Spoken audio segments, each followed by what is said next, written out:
Looking for the best selection, you're looking for great prices, and you're looking for great service, go see the folks at Genesis Diamonds. They've got top quality designer rings for under $2,000 as well, but they've got something for every budget. So when you're thinking about popping the question, don't buy anywhere else until you've gone by and checked out everything you can find at Genesis Diamonds. You're tuned in to Sports 56 Mornings with Greg and Eli on Real Sports Talk, Sports 56 and 98.5 FM. We are Real Sports Talk. Sports 56 WHBQ. Available on your radio dial at 560 AM and 98.5 FM, as well as around the world online at sports56whbq.com. Take us with you everywhere by downloading the Sports 56 app. And at home, just say, Alexa, play Sports 56. Wherever you are, stay tuned in to Real Sports Talk. Sports 56 and 98.5 FM. Springtime is hot wing time, and time for the ultimate hot wing showdown at the World Championship Hot Wing Contest and Festival. Be there Saturday, April 20th at Memphis River Garden Park on Riverside Drive. See over 60 teams fighting for hot wing supremacy, along with live blues, soul, and rock and roll. All in support of the Ronald McDonald House. It's a sizzling day of fiery flavors, live music, and family fun, and you're invited. It's hot wing time in Memphis. Get your tickets now at worldwingfest.com. This is your delicious chance to make a difference. You or someone you know or care about has dealt with a difficult divorce. When facing divorce, you need the attorneys at Rice Law. Nick and Larry Rice lead the firm with 3 generations and 7 decades of experience. Located in Memphis, serving the entire state of Tennessee and North Mississippi. Rice Law is who you need to call. Simple or difficult divorce, they know how to handle it. Call Rice Law at 901-526-6701, or for more information, visit them at aboutdivorce.com. That's aboutdivorce.com. It's time to triple your savings with Gossett's Jeep Celebration Event and Ram Truck Month and Dodge Power Shot Days, all at Gossett Chrysler Jeep Dodge Ram Fiat on the Pike. How about new 2023 Jeep Renegade Latitude 4x4? We Gossett $5,052 off MSRP. That's Jeep Renegade Latitude $24,988. How about new 2023 Jeep Cherokee Altitude 4x4? We Gossett $33,230. That's $8,000 off MSRP. And Gossett Chrysler Jeep Dodge Ram Fiat on the Pike has 2023 Jeep Gladiator Rubicon 4x4, $14,000 off MSRP. So drive past the rest and come to the best Gossett on the Pike, or shop online, GossettMotorCars.net. If you want it, we Gossett at Gossett Motorcars. Renegade Triple P 56029, MSRP 30,040, Altitude PD 10 3653, MSRP 41,230, Gladiator PL 570 369, MSRP 64,925, includes all rebates and incentives, PF 695, excludes tax, title, and license. See dealer for complete details. Offer valid through end of the month with approved credit, dealer stock only. Hi, this is Kiari Kane, the point guard at the University of Memphis women's basketball team. Do you like to be rewarded for shopping? Are you looking to transfer your high-interest credit card balances? For a limited time, you can transfer your balance to a Southern Security Rewards Visa and get $2 for each dollar transfer on your balance. Plus, no balance or transfer fees. Do not miss out. Apply today. Southern Security is a proud supporter of University of Memphis Athletics and 901 Women. Southern Security, your home team credit union. Looking for sports in all the wrong places? Try the Owner's Box Sports Bar and Grill in Lakeland Town Square. Fun, friendly, exciting, and comfortable with wall-to-wall TVs for all your favorite games, 24 taps for all your favorite beers, including NA and local craft beers, and an in-front-of-the-wall full bar for all your other favorite beverages, including a full wine list. Add in an upscale menu, patio seating, daily specials, and events, and you found all your sports in the one right place. The Owner's Box Sports Bar and Grill in Lakeland Town Square, Highway 70. Now, back to Sports 56 Mornings on Sports 56 and 98.5 FM. This hour is brought to you by East Memphis Ace Hardware at the corner of White Station and Quince. Here once again, Greg Gaston and Eli Savoy. Yesterday, you questioned when I brought up SMU and who they can get as a replacement for Rob Lanier. Pete Thamel's reporting that USC coach Andy Enfield has emerged as a person of interest in their search. No deal is imminent. Said there's multiple candidates, with Enfield expected to top the list. Andy Enfield from USC. And I know it was a rough year for USC, but Andy Enfield is a respected head coach. That would be a nice get for SMU. I think the move to the ACC obviously puts them in a different stratosphere as far as getting a named coach. And with USC moving into the Big Ten, I could see where a coach may be seeing a little bit into the future, looking into the crystal ball. And maybe Enfield is doing just that. Hasn't really gotten it done the way they wanted him to get it done at USC. So Andy Enfield, according to Pete Thamel, looked as a possible, as certainly a candidate, but as a possible successor to Rob Lanier at SMU. Also from the world of college basketball coaching, Konzo Martin looks like he'll return to Missouri State, according to reports. The former Tennessee coach, who, again, has had one stint and will more than likely have a second stint at Missouri State. Marshall has fired head coach Dan D'Antoni. He's Mike D'Antoni's brother. Vandy, as we talked about with Connor O'Gara, hires JMU's Mark Byington. And then Kyle Smith leaves Washington State for Stanford. Washington State had a really good year, but again, they're going into limbo. Oblivion. So you take the Stanford job, and of course Stanford moving on to the ACC. This is disturbing. This comes from the women's tournament last night. The Utah women's basketball team was forced to change hotels while playing in the event because of what Coach Lynn Roberts described as racial hate crimes toward our program. Roberts made her comments following the Utes' 77-66 loss to Gonzaga in the tourney's second round. Quote, "We had several instances of some kind of racial hate crime towards our program. Incredibly upsetting for all of us. You know, you think in our world in athletics and university settings, it's shocking. Like there is so much diversity on a college campus, and so you're not exposed to that very often." Roberts did not provide any specifics, but said the incidents occurred Thursday night after the team checked into their hotel in Idaho, roughly 30 minutes away from host Gonzaga's home court. She said the team checked out of the hotel on Friday. The NCAA and Gonzaga assisted in finding a new hotel. Gonzaga's AD released, or athletic department, not athletic director, but athletic department released a statement after the game condemning any speech or condemning hate speech in any form. So certainly an upsetting and unfortunate situation there for the Utah women. Yeah, obviously it's also weird that they have to, like, those teams have to stay in Idaho to play in Spokane. Because I think it was like 3 or 4 teams that were staying in Idaho because of no hotel space in Spokane for them. Yeah, you would think that they would secure spots in the hotels in Spokane way ahead of time, knowing that the tournament is going there. Instead, I'm sure it's fans and others that were able to get those rooms, and these teams have to bus in. Again, it's not that far, as she said, it's 30 minutes, but you're actually out of state staying, having to bus over to Spokane to play in the tournament. Brad texted him about the Iowa-West Virginia game last night. He said West Virginia outscored Iowa 9-6 in the second quarter. Wow.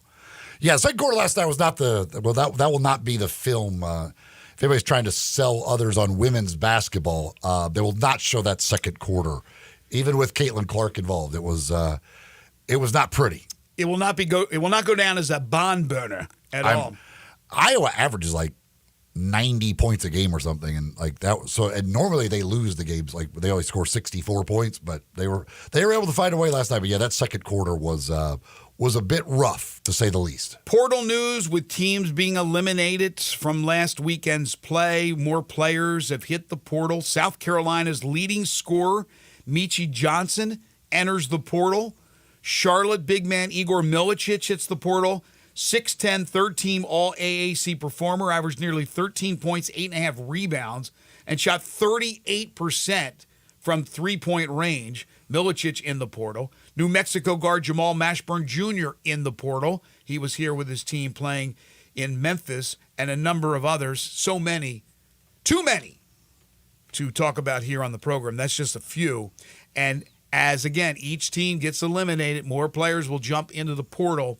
So patience is a virtue when it comes to coaches. You just want to, you don't, I don't think, want to throw out your name haphazardly out there and contact every single player that's made it into the portal, because there's going to be more talented players coming along after next weekend or this upcoming weekend, once they get down to the Final Four, and even after they crown a national champion. You never know who's going to leave to try to find greener pastures if they're available to them through the transfer portal.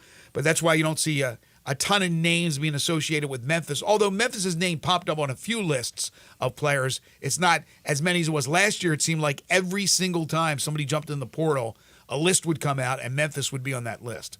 So we'll see what ends up happening with Coach Hardaway and his pursuit of filling out a roster for next season.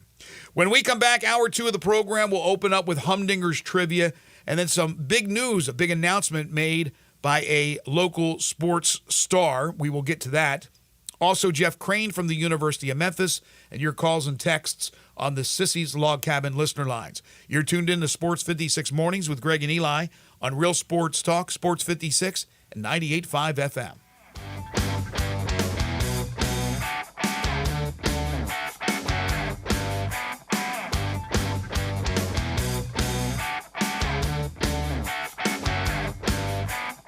Welcome to the Rendezvous. This is John Vergas. When my dad started the Rendezvous in 1948, I don't think anyone could have imagined we'd still be serving shoulder, cheese plates, and our world-famous dry rub ribs 75 years later. But we are still here in the basement, in an alley in downtown Memphis. We sincerely thank you for making the Rendezvous what it is today. Charlie Vergas Rendezvous, serving the official barbecue of the Memphis Grizzlies. A new era in public safety begins with you. Be the change you want to see. Join us for the Memphis Police Department Hiring Expo on Saturday, March 30th, 2024, from 11 a.m. to 3 p.m. at 170 North Main Street downtown. We will take applications, perform basic testing, and interview candidates on site. Salary starts at $54,611, increasing to $72,000 after 3 years. Free parking will be located at Poplar Avenue and Front Street. For more information or details, visit joinmpd.com. The 75th anniversary sales event is on at Gossett Volkswagen Germantown, and we've got Rock and Ronnie Smith ready to put you in your new V-Dub today. That's right, Randy. 3's your lucky number. 2024 Taos S, or a 2024 Tiguan S, or a 2024 Jetta Sport. Your choice. $275.96 per month. Plus, Gossett Volkswagen Germantown's got 2024 Atlas Cross Sport, $33,999. Plus 1.9 for 60 months on all Atlas and Atlas Cross Sports, and 0 for 60 months on 24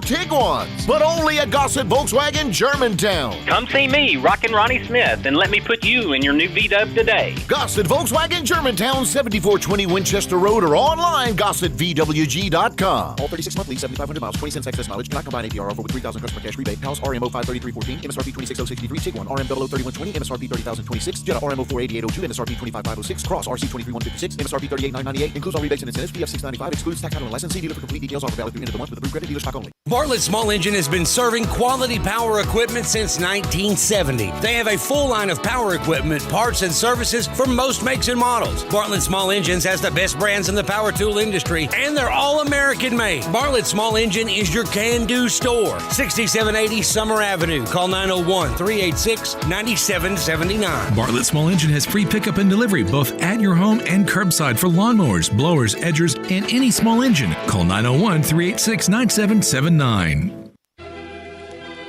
We are Sports 56, WHBQ Memphis, and W253DF Memphis. Flynn Broadcasting Stations. Oh, yeah. Sports 56 Traffic. Good morning. TDOT was moving a stalled truck. It may have been a garbage truck there, slowing down that traffic flow on Bill Morris Parkway coming inbound just before you get up to Ridgeway. Again, it's got traffic pretty slow because it timed out with all the heavy traffic coming in from Collierville on 385. It still wants to run slow over here on 240 East up by Poplar towards Walnut Grove. 40 West is getting a little bit heavier between Germantown Parkway all the way up to Sycamore View Road. 24/7 reliable crane and rigging services here in Memphis. It's Tomahawk Crane and Rigging. I'm Commander Chuck with your on-time traffic.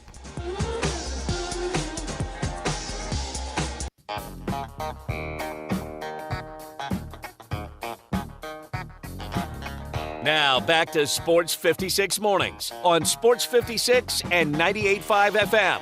This hour is brought to you by James Gaddis Jewelers. Don't you just love it? Here once again, Greg Gaston and Eli Savoy.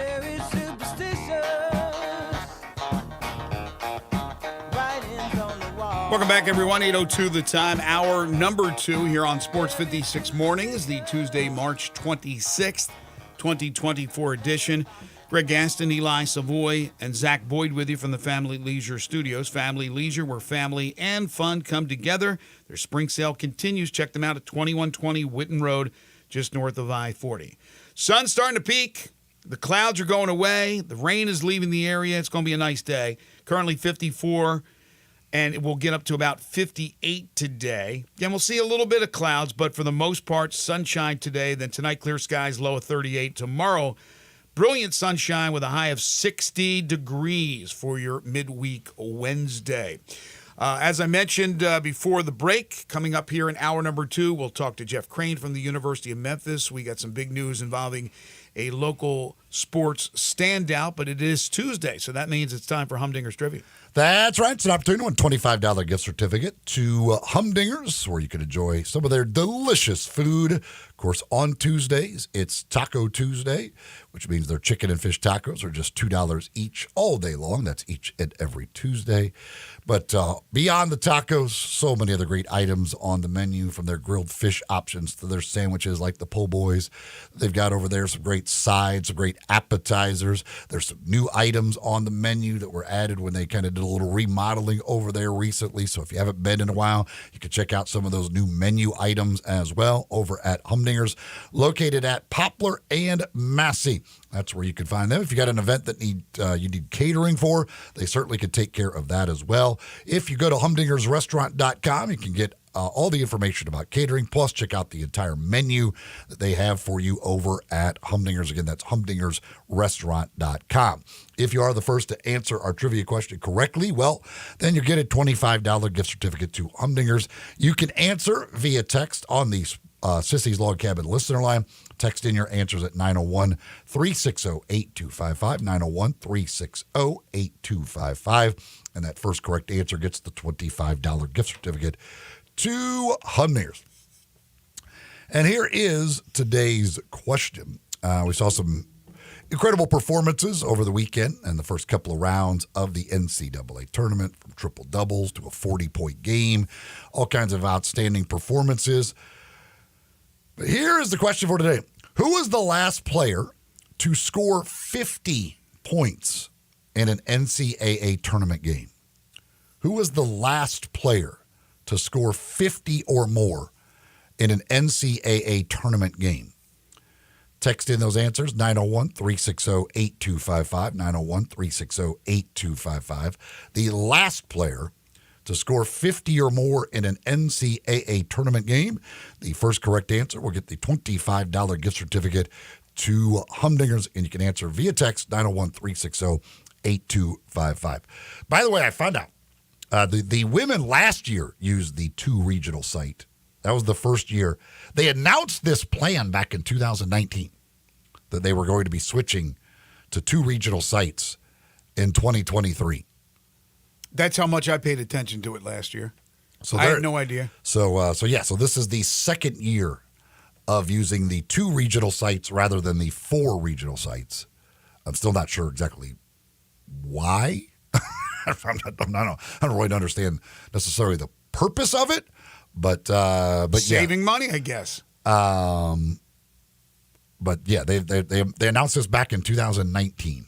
Friend of the show, the terrific Rachel Heck from Memphis, made a big announcement yesterday that she will not be playing professional golf on the LPGA Tour, will not be playing professional golf, period. She will keep her amateur status, but will be doing other things, other walks of life for her. The multi-talented young lady who was once number 3 in the world in amateur rankings, one of the great Stanford golfers of all time. She announced yesterday, making the announcement on a national golf website, that it's beyond just the physical toll that golf has taken. She does not want life on the road. She doesn't want to be in the public eye. There's many, many reasons she rattled off, which she's certainly entitled to do whatever she wants to do. I know that she's going to be incredibly successful in whatever she does. She is a proud Memphian. She's carried that banner for Memphians for quite a while now, since her arrival at Stanford. Just an outstanding young lady, an outstanding golfer. Was I a little bit surprised to hear that? Yes, I absolutely was. But again, that is her decision and her decision only. Yeah, it was a very well written piece by her to explain a lot of. Obviously, she has dealt with health issues since her freshman season. Has not been able to play a full season since then. And so, as she said, even if she wanted to play professional golf, she doesn't know that she would be able to, that her body would be able to handle it. Mm-hmm. But just not, something that she wants to do. That's whatever. You can do whatever you want with your life. And certainly she, as she told me, one of the great things that golf has given her was that opportunity to go to Stanford and get a Stanford degree, which certainly will help her do whatever she wants to do. And she's in the Army or the Navy ROTC, right? I think so. And she's gonna, that's been a big part of her time there. So, what's her major? Do you know? What she's getting her degree I think she's, if I remember correctly from the piece, political science or something, maybe. I can't remember exactly for sure what the major was, but she's got an internship she's going to start here, I think in the summer, in private equity, I believe it said. So, it's, she's played a lot of golf. She's played golf at the highest possible level. She's accomplished a ton in the game. And if she doesn't want to play professional golf, great. I mean, hopefully she's successful. And I'm pretty sure she will be successful in whatever she does. I say bank on it. She will be successful in any walk of life, any profession she gets into. Again, congratulations on an amazing amateur career with Rachel Heck. And I'll be curious to see if, maybe down the road she gets involved in the U.S. Amateur or things of that nature. Well, she said she still wants to play USGA events. I mean, so there you go. She still, okay, good. She still will. I mean, you could qualify for U.S. Opens, whatever. I mean, she said, and again, health will probably determine a lot. And I don't. If she's not playing a ton of golf, it will be very difficult, obviously. But she said she still wants to, try and possibly play in USGA events and things like that, where she has obviously had a lot of success. We had a great amateur. Tim Jackson, right, was an amateur for a long time that was involved in those events. Do you remember Jay Siegel? Like every time there was like a U.S. amateur, and then he would play. I always remember that name, Jay Siegel, for years and years and years. Never turning professional, like keeping his amateur status. All right, I wanted to touch on this topic again. This always comes up. It always comes up. Maybe not every year, but when there's a really good college basketball team, it always comes up that a college basketball team can beat an NBA team. Well, Mike Greenberg from ESPN took it even a step further. The guy's a very intelligent guy, but this has got to be one of the dumbest statements I've ever heard. Recently on the Get Up show, he said UConn could compete in the NBA playoffs, particularly in the Eastern Conference. He said if they were in the NBA's Eastern Conference, would they make the playoffs? I think I'm looking at teams that are 8 under right now, 8 games under 500, and playing. Right now, they are better than them. UConn is an NBA team. Is this guy out of his mind, or is this just a topic they said, run with this topic, man? Just go with this topic, because we know we're going to get response, and people are going to listen, and they're going to go back and listen to the podcast, and they're going to talk about it. But this dude's intelligent, and that's idiotic. It's dumb. The Detroit Pistons would beat the Huskies probably every time they played them. UConn's going to get murdered. Respectfully, of course. They would get crushed. They would get crushed. Yes, there are some players on that team that are going to play in the NBA. Yeah. But they're playing against a team where everybody's in the NBA. They're grown men. Like, they're not 18, 19-year-olds, so... I mean, you're talking about Caleb Cunningham and Jaden Ivey and all these guys. Yes, I'm sorry. On Detroit, then if you want to even look at some of the guys on the Wizards, I'm thinking about the bad teams. Look at the bad teams this year.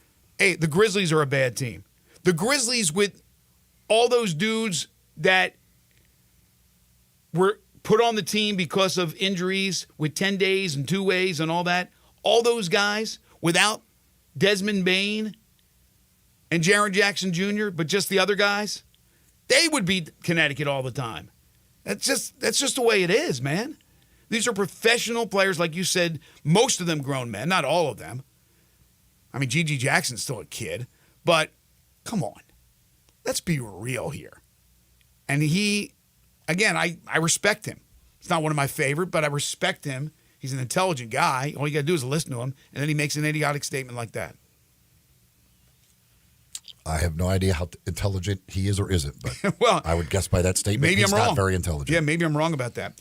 Okay, so yesterday, Shohei Ohtani had a presser and did not take any questions going through his new interpreter, by the way, but did make a statement. There were no cameras allowed, but he did address the elephant in the room, the situation with his former interpreter. Shohei, through the new interpreter, said he has never bet on sports. He has never bet on baseball. He has never asked anyone to do it on his behalf. He has never dealt with a bookie. He said, plain and simple, his old interpreter has been stealing money from his account and has told lies about it.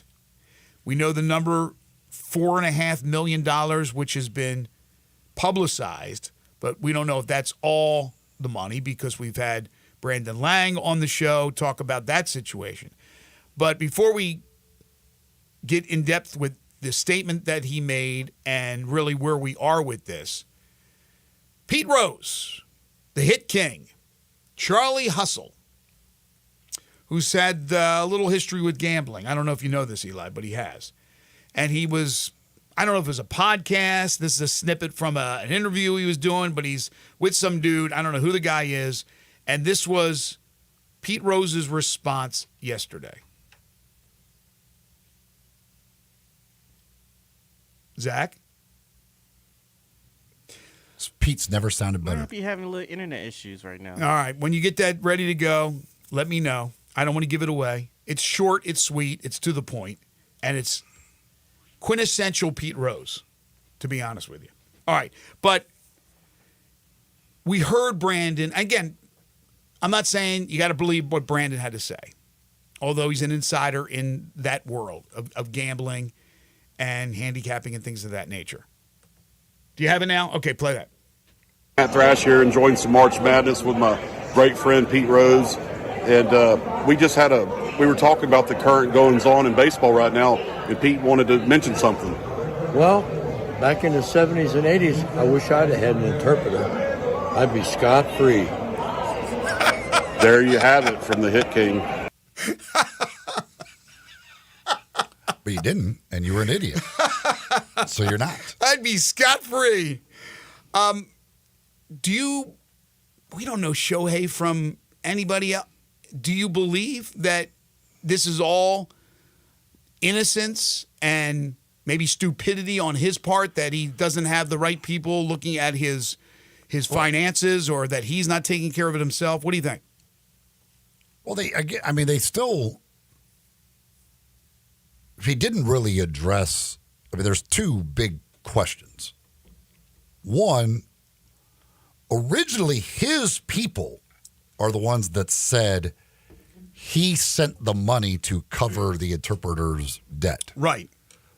And then they changed it to, no, he had no idea. It was the interpreter did this, stole the money. Now, who are his people? Let's clarify. Who are his people we're talking about? We're not talking about the Dodgers organization, or are we? What are we talking about here? He's got people. He's got people. His like PR every other person. Guy like that would have people. Right. I'm making sure to differentiate between the Dodgers, the organization, and I don't know if there's Dodgers people involved in that too. But the original thing was he sent this money to cover the expenses. They made the interpreter available to answer questions. Mm-hmm. He said, talk about being a bad game, all this stuff. And then after he talked is when suddenly Shohei's people changed the story to, no, he stole the money. Okay, so why, first of all, did you say he sent the money if the money was stolen? Right. That has still not been answered. Mm-hmm. And two, and maybe there's an explanation for this. He makes a lot of money, obviously. I would think even if you make a lot of money, that you or somebody around you would notice millions of dollars being wired out of your account. That's my biggest question. I would think like, hey, somebody like, wait a second, hey, Shohei, what did you send this money for? What is it? What is this about? I didn't do that. Like I don't know. Like I would just think there would be a red flag raised somewhere amongst his people when there's 1.5 million here or 2 million here being wired out of his account to somebody. Why does his interpreter have access to the bank account? How did he get the money? Like that would be the question again. Like they haven't answered that. Like how this is happening without anybody. If he was truly stealing this money and doing this on his own, like how does that continue to happen? And you didn't find this out. You didn't catch this. Nobody. I assume Shohei's probably got a accountant or a team of accountants. I would think so. Unless his interpreter is more powerful than we know. I would think pretty good. Listen, I mean, would it be crazy to think Shohei trusted this guy and gave him access to his bank account? Okay, maybe he has or whatever. But again, like when there are massive amounts of money being wired out of it to somebody that you apparently don't know at all, like I would think somebody within that would be like, wait a second, the heck is going on? Like what? Who is this person this money's going to, and why do we keep sending them money? What is happening here? And if Shohei's like, I'm not doing that, I don't know what the hell's going on, somebody would go to the interpreter and go, hey buddy, the hell are you doing here? What is this? So I don't like that. There's massive questions to be answered other than to just say, I never bet on sports. This was all my interpreter, and he's stealing the money from me. So what he did yesterday didn't answer anything. Well, he wasn't even allowed to answer questions. They weren't allowed to ask questions. It was just what you would obviously say. Like, and again, he might be telling the truth. I don't know that if he bet or not, whatever. And again, if he didn't bet on baseball, who cares? But he's dealing with a bookie. Again, I don't care about that. You don't, but Major League Baseball does. But the jig was up when he went to In-N-Out Burger and he gave him his card and they said insufficient funds. Rose, what do you mean, man? Pete Rose didn't get in trouble because he was dealing with a bookie. Pete Rose got in trouble because he's betting on baseball. Right. I mean, but it's a different world now when we have legalized gambling all over the place. So it's hypocritical to a certain degree when we're talking about regular gambling. But if it's regular gambling with a bookie, then you're talking about shady characters and figures and all that seedy stuff. Baseball doesn't want anything to do with that. But you're talking about now at least one of the faces of baseball, along with Aaron Judge. I think you could argue those two right now are the faces of baseball. And here we got a scandal with Shohei Ohtani. And you're right. It didn't answer the questions that you mentioned, the two that you're curious about, and there's others, because he was not allowed to take any questions, to field any questions, to answer any questions. I'm waiting for Manfred to come out and say, this is an ongoing, we're going to continue, it's an ongoing investigation, or we're closing this thing, where we accept what he says. I don't know what you do now. And the thing, too, is as Brandon talked about, the even if this was Shohei doing all of this, obviously it would have had to have been done through his interpreter. Right. So there will always, it's easy for them to just say the interpreter because he would have had to have been the one really doing it anyway. So there's not going to be, if they were smart about it, any evidence really linking Shohei because it would all have to have been done through the interpreter. So it's easy to have the interpreter take the fall in this one. Wait till the interpreter gets approached to write what really happened in a book. And whatever publishing company is, we'll wipe out all your debts. We'll give you this amount of money. And you got to spill the beans. Wait till that comes out. And again, or they'll find this interpreter dead one day. It is still weird to me that they would accuse the interpreter of stealing the money. Again, because you could have just stuck with the thing of like, yes, like the interpreter incurred these massive debts gambling, and I helped him out. I paid it off for him. He's going to pay me back. Right. And that's the story. And then it's done. Like, okay, like, so he just helped out the guy, and the guy is supposed to pay him back, and the guy makes good money again. He was making, 300, 400, whatever, 300, 500,000, whatever it was. So, or whatever. And so, but like, it's weird to me,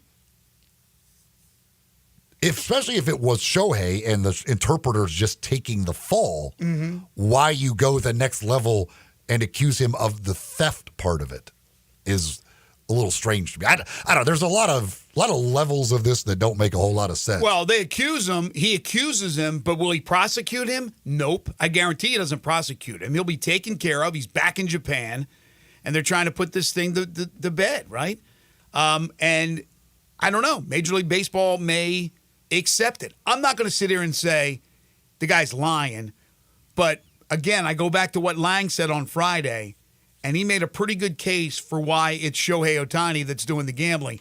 And Pete Rose, even though it was, Epic Rose and it was short and sweet, that was basically the point he was making there. Yeah, I wish I had an interpreter, because I guarantee you've asked Pete Rose straight up, he's saying that dude's the one that's gambling. It's not the interpreter. It's Shohei Ohtani.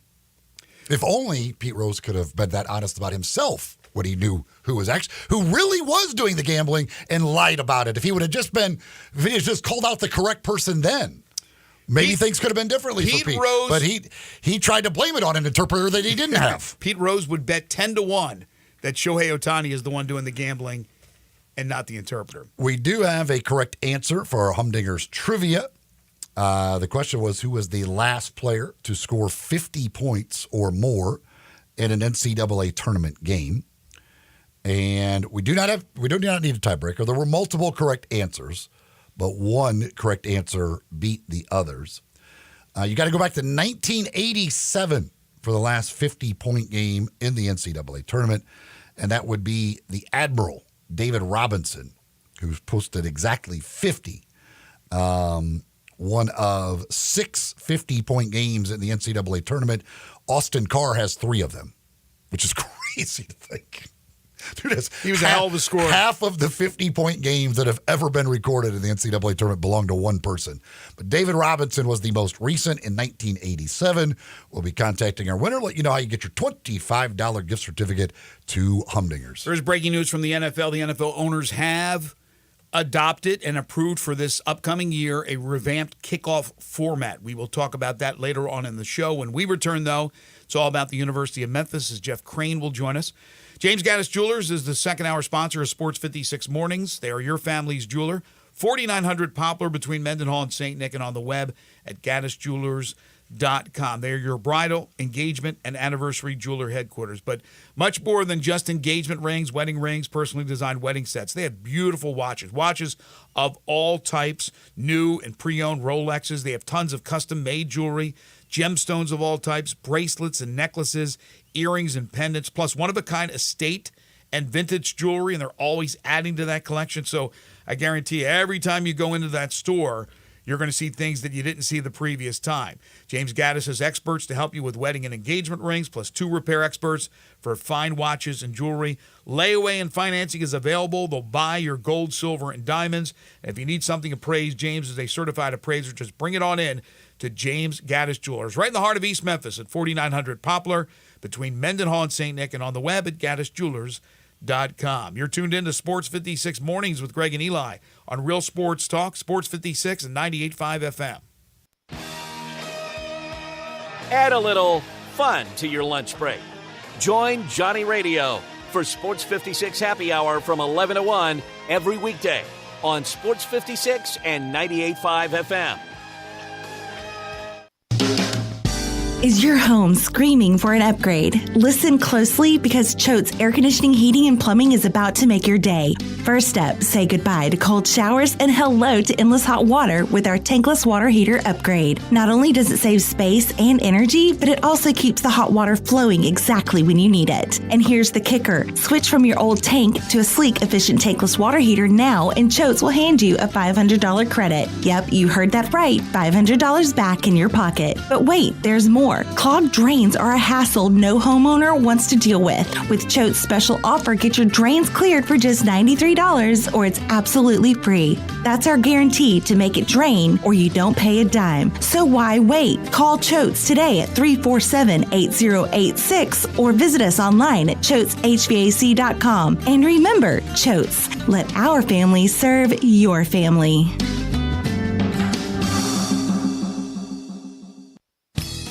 Do you want a greener, more weed-free lawn? If you're like me, you can't stand the sight of dandelions, clover, or especially crabgrass. Hi, I'm Brandon Hawley, president of Lawn Solutions. We are your locally owned and operated weed control and fertilization company. We are also experts in disease and insect control on your lawn and landscape.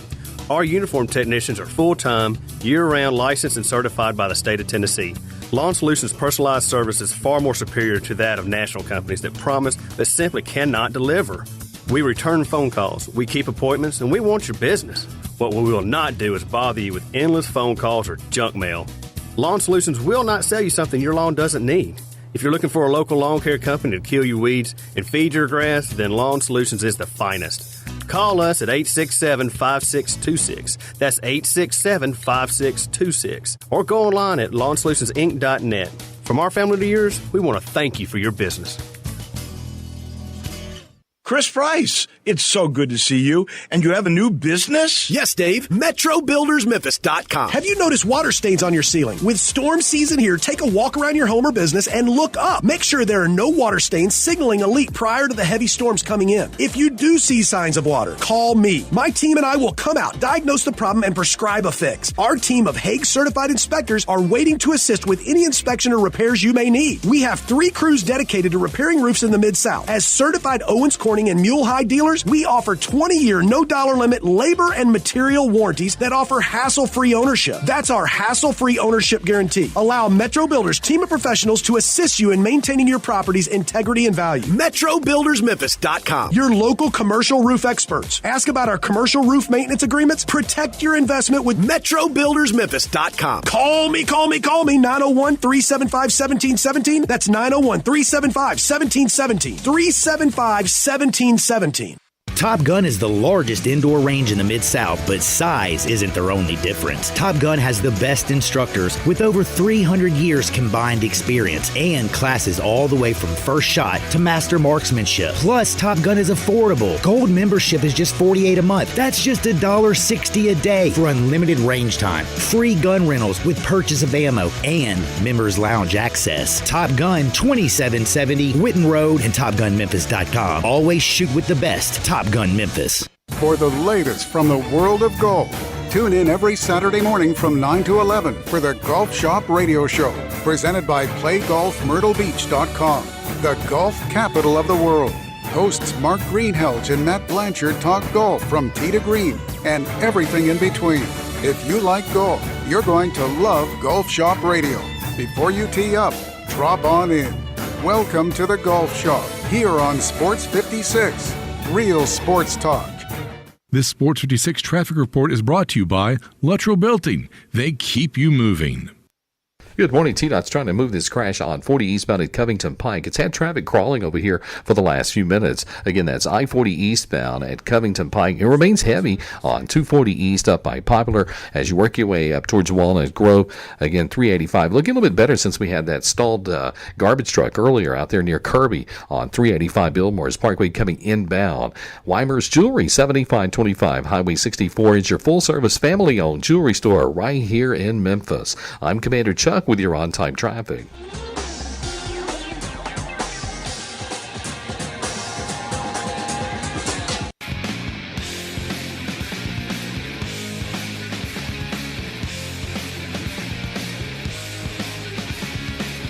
Now back to Sports 56 Mornings on Sports 56 and 98.5 FM.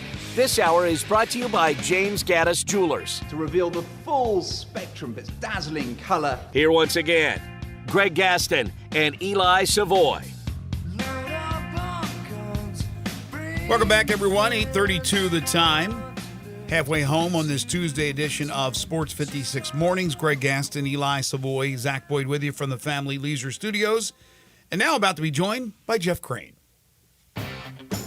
It's time to talk Memphis Tigers athletics.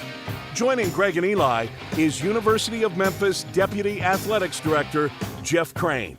Here's Jeff with Greg and Eli. We talk Memphis athletics each and every Tuesday with Jeff Crane. You can follow him on Twitter at jcrane75. Good morning, Jeff. Good morning, guys.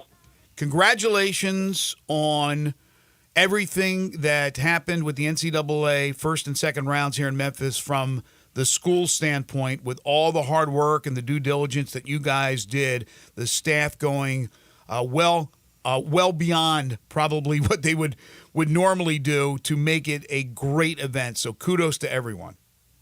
Well, thanks so much. It was a great weekend for basketball in Memphis, and such a coordinated effort from so many. Our partners at FedEx Forum and the Grizzlies were just incredible, as they have always been. We had volunteers from throughout the city that jumped in and helped in various roles, and then our staff did yeoman's work to get us to a place that we could host that event and do it in a first-class manner. And really proud of all the efforts that were made there, and feel like we put our city in the best light. You know, in the city of Memphis, the MPD and Sheriff's Department all jumped in to just make that a great event for all. Yeah, I can't even imagine the total number of people that it takes to put all of that on and do all of that and everything else that's involved, and making sure everybody knows where they're going and when they're supposed to be there. That's got to be quite an effort. Yeah, it really is. These things are planned out way in advance. Bids are done, and the planning starts about 2 years out.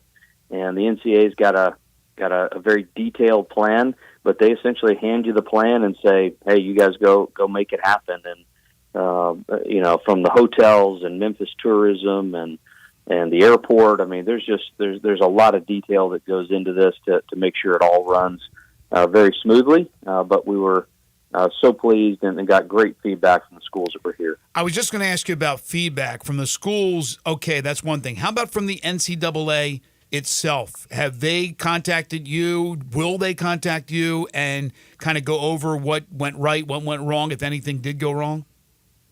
Yeah, we were having very regular dialogue throughout the tournament. Let's tweak this, let's try this, let's do this.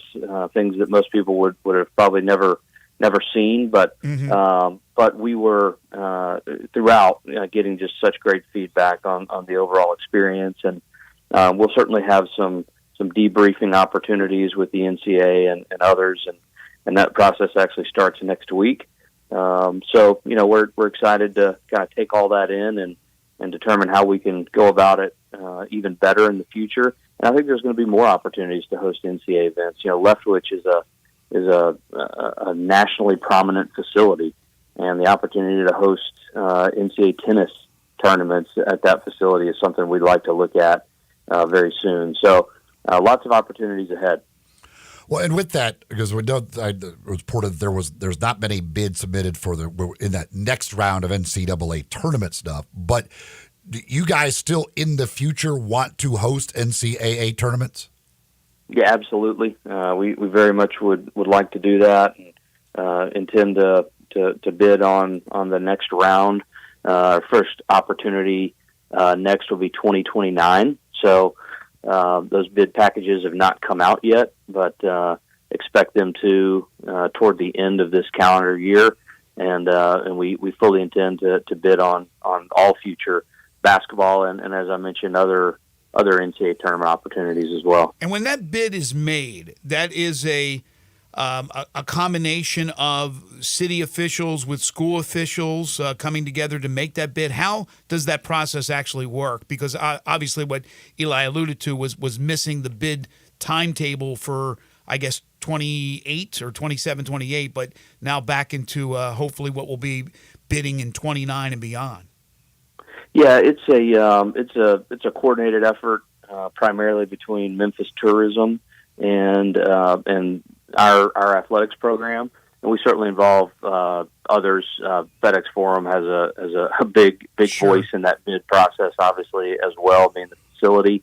And then we'll make sure from a city standpoint that the city feels like they can support it, of course. But it's primarily Memphis Tourism, FedEx Forum, and University of Memphis Athletics that coordinate those bid processes. Well, and when would that bidding happen? Like for a 2029? Like how far ahead are you bidding? Yeah, so they have not released those bid package dates yet, but we do anticipate that they'll come late this year. So you're typically bidding 4 to 5 years in advance of the tournament that you're hosting on the basketball side. Pretty similar on all their championships across the board. So it varies, but 4 to 5 years in advance. How and in this project, because I don't know exactly what it's all entailed here, but the FedEx Forum in 2029 is going to be different. They're going to have $500 and some million of work put into it. So, but you're bidding before that. So, does that affect the bid? Like, how does that affect putting a bid in when your building's going to be completely renovated in the time from the bid to when you would actually be hosting?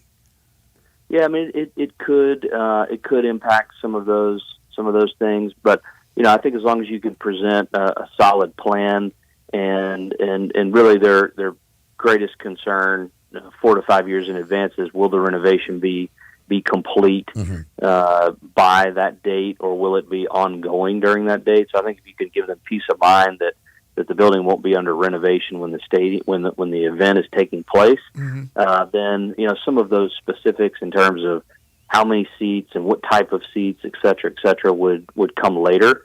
So wouldn't necessarily have a negative impact. In fact, with the work that's going to be done there, it's going to be a tremendous elevation of that facility as a whole, which is already great. Will actually probably put us in an even better position to win those bids in the future. Yeah, that would be my guess. It puts you in a better position because of the renovations. Jeff Crane joining us from the University of Memphis, Deputy Athletics Director, joins us every Tuesday. You can follow him on Twitter at jcrane75. Did they release the numbers for attendance for the first 2 rounds here in Memphis? I haven't seen any of the numbers released. I do know that from FedEx Forum standpoint, they do track on that obviously pretty closely, and the number that I had seen yesterday was a little over 30,000 came through over that 2-day period. So I'm sure we'll have more exact numbers in the days ahead, but over 30,000 came into the building, and we certainly saw them throughout the city and in the hotels, the restaurants, et cetera. So overall, a great economic impact for the city. I'd like to know how many of them were Nebraska fans just on Friday. It seemed to be a lot of them. They came out. They were out in full force. It would have been nice, honestly, for them to win on Friday to have them back again on Sunday. But yeah, they were definitely the overwhelming majority of them. Yeah, no doubt about it. So, Jeff, unfortunately, the Tigers not in the tournament this year, and hopefully that'll change for next year. When it comes to the schedule, and I believe Maui is the tournament next year to kind of kick off the season, correct? That is correct, yes. Okay, the rest of those opponents, how long of a process is that? Is this a process where Penny does that on his own, or is he doing it in consultation with you and Laird and whoever else is involved? How does it work, and when do you expect that timetable to be? Yeah, Coach Hardaway works directly with Marlon DeChaussee in our office, who is our sport administrator for men's basketball, and Marlon then works with FedEx Forum to make sure the dates all match. That's an ongoing process. Obviously, we'll have some probably some back ends of some home and homes that we'll get in there, and then we'll have some new opportunities and new home and homes that we start. And it's an ongoing process that really never stops. It's kind of like football scheduling, although it is not quite as far in advance as football. It's something that Marlon and Coach Hardaway work on throughout the entire year. So, we'll typically see some of those released in the summer months, early summer months. I would expect to see some of that come out. Then the conference schedule, typically late summer or early fall, as it seems sometimes it started to happen. So it's a constant back and forth to make it all work. And I'll say that the FedEx Forum has been great to accommodate dates as necessary, and that's been a real huge help for us as we've attempted to get more weekend games, especially on the non-conference side. And we know that from an attendance standpoint, those Saturday games in particular are of high value for us. Going back to the NCAA tournament, have you guys done any bidding on women's tournament regionals? Yeah, so the way the women's tournament works is the first 2 rounds are hosted on campus sites. So that would be determined based on your competitive seating that takes place. And then beyond that, there are some opportunities for bidding Sweet 16 and obviously beyond. So that's not something we've gotten into yet, but certainly something we'd look to for the future. Shout out to home games for baseball this week in case you want to go out and see some baseball. And I think the weather's changing for the better. Tigers will play today, and then they'll play a 3-game series against Florida Atlantic on Thursday, Friday, and Saturday, as opposed to the normal Friday, Saturday, and Sunday because of Easter Sunday. A couple of other things before we let you go, Jeff, a little house cleaning. Have we heard anything more as far as the, if you want to call it, investigation into the whole situation with the academics and basketball? Where do we stand right now with that? Yeah, nothing new to report there. That continues to be worked by our compliance office, and so nothing new to report there at this point.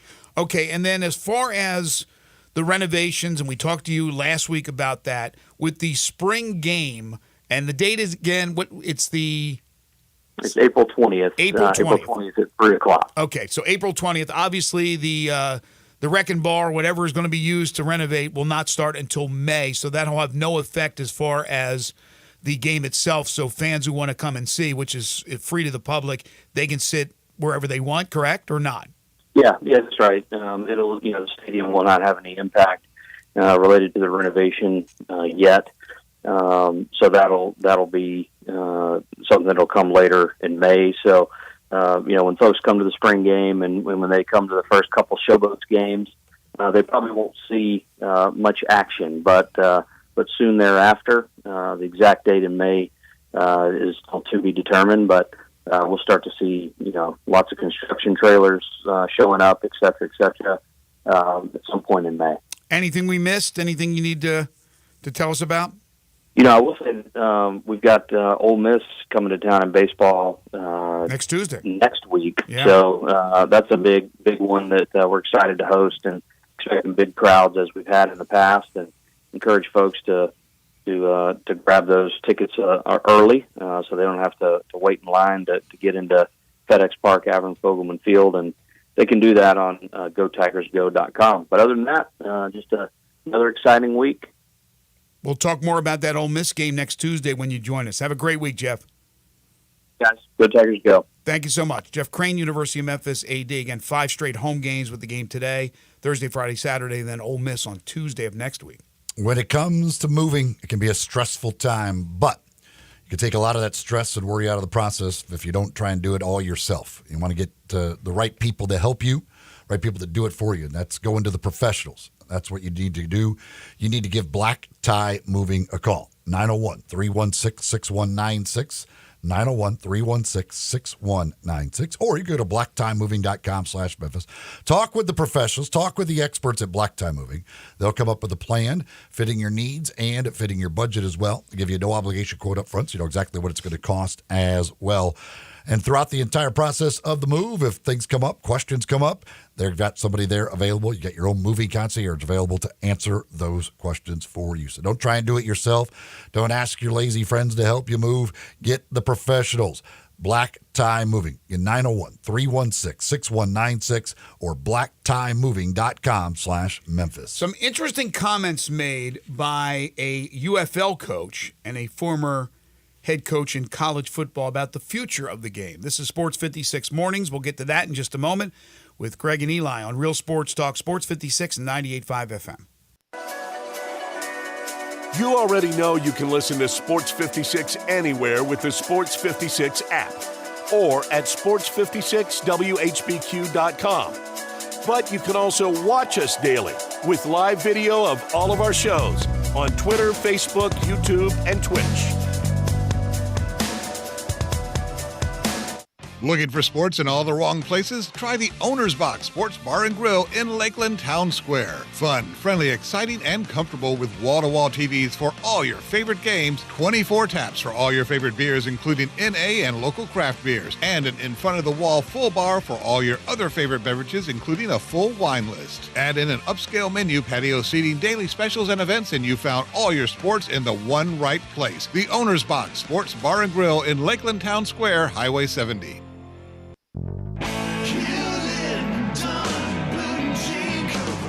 Hewlett & Dunn Boot and Clothing Company, we have it all. From handmade Amish leather belts, fine and casual clothing, boots, casual boots, work boots, fancy boots, and even safety-toed boots. Lots of cowboy hats to choose from, even Nebo lights, good-looking duck head dress shirts, duck head caps, shorts, and pants. Tons of jeans from Ariat, Wrangler, Devil Dog, and Kimes Ranch jeans. At Hewlett & Dunn, we have a great selection of Old South t-shirts and caps. Fine clothing from dress to casual to Sunday best. Enjoy choosing from UFO's orthopedic-approved shoes. Hewlett & Dunn Boot and Clothing Company. Boots of every size, every color, every skin. Great quality Western, work, and safety toe boots. Hewlett & Dunn Boots and Clothing Company. 111 North Center Street, Collierville. Hewlett & Dunn. Hewlett & Dunn, serving you and your family since 1961. It's time to discover your new Kia at Gossett Kia on the Pike. And there's never been a better time to drive off in your new Kia. Make it happen today in a 2024 Kia Forte LXS. 41 MPG, $219 a month. How about sporty 2024 Kia Sportage LX? We gossip $289 a month, both $34.99 to its signing. And get rugged in 2024 Kia Telluride LX. $429 a month, $39.99 to its signing, all 36-month lease. So call Bobby J to put you in a new Kia today. That's Gossett Kia, 1900 Covington Pike, or online anytime at KiaCovingtonPike.com. If you want it, we got it at Gossett Motor Cars. All 650 acquisition fee, 30,000 miles per year, 20 cents excess mileage. Forte RE72, $39.85, MSRP $22,320. Sportage R7, $24,7640, MSRP $29,635. Telluride RG $49,9963, MSRP $41,005. Includes all rebates and incentives. Must finance through Hyundai. Excludes tax on a license with approved credit. See dealer for complete details. Offer valid through 4/1/2024. Dealer stock only. Don't let the name Sunrise fool you. Sunrise on Jefferson and Sunrise East on Poplar don't just make one fantastic breakfast. They're also the best choice for a fast, fresh lunch made just for you. Chain restaurants are focused on getting you in and out as quickly as possible. Sunrise wants to make sure that after you've enjoyed your lunch, you'll be happy that the crew at Sunrise genuinely cares about you. Not in a weird way. They care that your burger or BLT or Dirty Bird are exactly the lunch you were craving. We've said it a million times. Don't settle when there are 2 locations of Sunrise just a short drive away.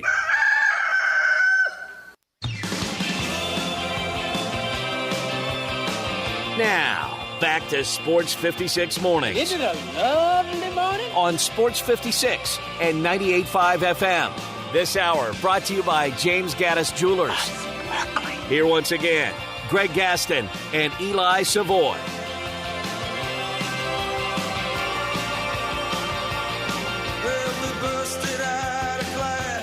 Welcome back, everyone.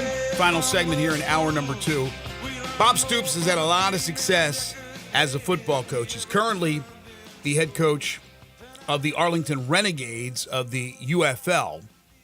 The Renegades were part of the XFL last year, and they won the title. He, of course, is a former head coach and a very successful one at Oklahoma, where he won a national championship. Bob Stoops was on the radio yesterday talking about the future of college football. And he called for a commissioner. And I've said it as well. I think I've said czar in the past. But he said that it's not very good, college football right now. I don't think it's very good for anybody. He's talking about not so much the on-field product. He's talking about NIL and the portal. It's a pro model right now with college football, is what he said. It's a pro model. So the NCAA isn't governing it. We need to have a commissioner. We got to have salary caps on what you can spend. You got to have contracts, on and on. I don't see how you cannot if it's going to continue this way. I've been asked still to go back and do what I did before at different schools, and it's just not what I want to do at this point in my life. I'm enjoying this, coaching in the UFL. It's a period of time through the year that really fits my schedule. I love working with these guys, and also I've got a great staff, on and on and on and on. But he understands that, now he's coaching professional ball, and that the game he left, college football, is no longer amateur football. Do you agree? Well, I mean, it's not really, it's certainly not by the definition that we consider amateur football. But people that, to say like it's not good, these schools are going to be cashing $100 million checks. Why is it not good? It's healthier than it's ever been. It's making a ton of money for schools. Like for some schools. Yeah, but everybody's making more than they did. Yes, but there's still a disproportionate amount. To change something, there has to be motivation to change it. What's the motivation to make big drastic change? And what's to say it's not good? Ask anybody involved in sport. Most of them are going to tell you, no, it's we're doing just fine. Well, he's an old schooler, first of all, so he's not a big proponent of paying players. But he said now that genie's out of the out of the bottle, he's saying that we need to have rules and regulations, which I don't think people disagree with, right? You always hear the term Wild Wild West. It shouldn't be whoever has the deepest pockets is able to, even though that's kind of been the case in the past, Oklahoma being one of them. But that shouldn't be the case now, that it should be all under leadership, under a commissioner, under rules and regulations, paying players, paychecks, salary caps. I mean, then it just becomes a minor league or really more of a feeder system for the NFL. And that's not what college football was intended to be. So it's hard to have your cake and eat it too, which is what they have right now, because they have the ability to pay players. The players, I think, deserve that, so I have no problem with that. I still think the game of football is an amazing game, so I'm not disenchanted with what's going on the field. But we are growing even further apart from what they call the haves and the have-nots. And that wasn't, I don't think that was the intent with 130 or so Division I football teams. There was always going to be a disproportionate amount of talent to certain schools and some and less to others, and money that follows, especially with TV contracts. But now it is getting absolutely crazy.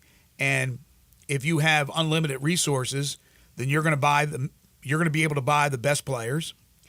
And even if you're a school that's not notorious for being a power, I don't want to use the term blue bloods. We kind of save that for basketball. But it doesn't necessarily mean you'll be at the top, because you could be outspent by somebody in the middle.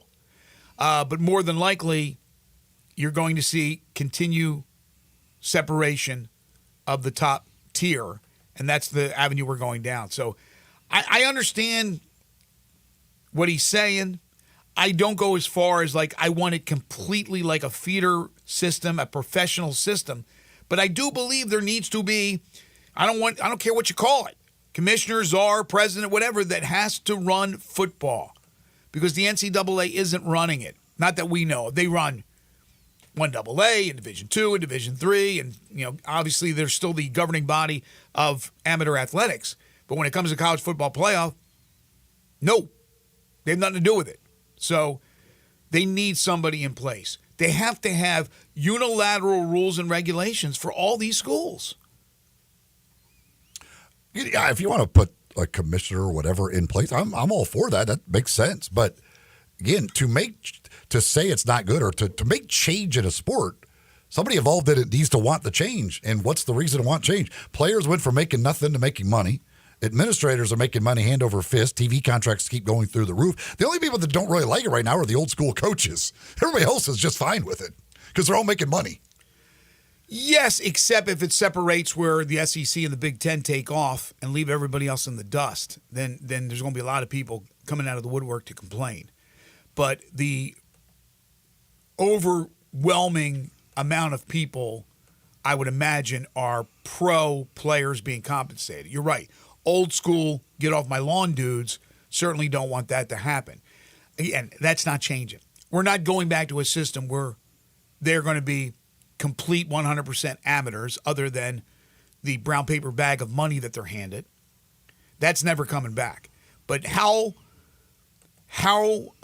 deep are we getting into this where we're talking about taxes, unions, which we're already talking about, salary caps that he brought up? It's the first time I heard that. I hope we're not going down that road that deep into things where, again, it becomes just a professional feeder system. But we do have to have a leader. I think there's no question about that. In fact, I'll ask Jeff Crane about that next week. I should have posed that to him this week, but we were busy. All right, I want to tell you folks about Pinnacle Roofing and Restoration for all your roofing and home repair needs. Locally owned and operated company. Brandon McCullough is the owner of this company. And he has a team of professionals that can take care of your roof today. Give them a call at 901-438-5084. They'll come out and do a free roof inspection. They offer financing with different plans and options to choose from, including a 6, 12, or 18-month, same as cash option. They'll work with your insurance company or out of pocket. They're part of the Roofs for Troops program. Any veteran, active, or retired, you get a $250 rebate on the purchase of a new roof. Call them at 901-438-5084. Or go online to newroofmemphis.com. They're licensed, bonded, and insured, and a member of the Better Business Bureau. You get a 5-year labor warranty on the purchase of a new roof. All their work satisfaction guaranteed. They do work around the home, like carpentry work, exterior painting. They can replace gutters, put up fencing and siding, install shingles, rotten wood repair. Whatever you can't do yourself, call the experts. Quality work at a very good price. Pinnacle Roofing and Restoration for all your roofing and home repair needs. Again, a locally owned and operated company. 901-438-5084 or online at newroofmemphis.com. When we come back, we got an open hour. We'd love to hear from you on the Sissy's Log Cabin listener lines at 901-360-8255. We'll get into the NFL and the rule changes that have been voted upon. We will tell you about that when we return. This is Sports 56 Mornings with Greg and Eli on Real Sports Talk, Sports 56 and 98.5 FM.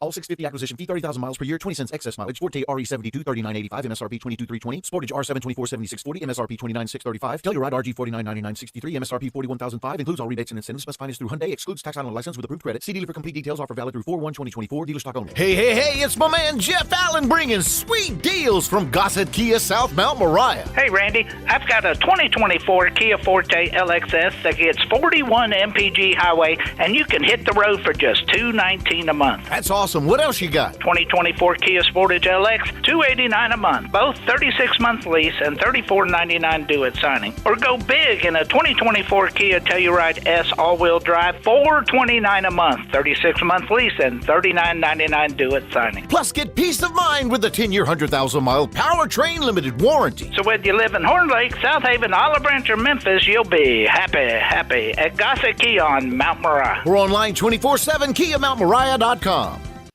Make your next grill your last with the Big Green Egg at East Memphis Ace. Smoke, bake, roast, sear, and grill, all with a lifetime warranty. Ready to cook in only 15 minutes with cook temperatures below 200, above 700, and anywhere in between. Change your at-home cooking experience for life with our unmatched, authentic wood-fired grill flavor that has our customers raving. Get your Big Green Egg and all our accessories at East Memphis Ace on the corner of South White Station and Quince Road.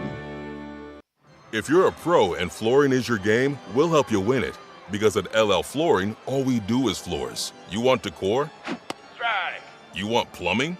You're out. LL Flooring has been helping pros knock it out of the park for over 30 years. Visit one of our 400 nationwide warehouses for one-on-one service, extensive inventory, and exclusive pro pricing. Get the pro treatment you deserve. Enroll today, online or in-store. LL Flooring, every step covered.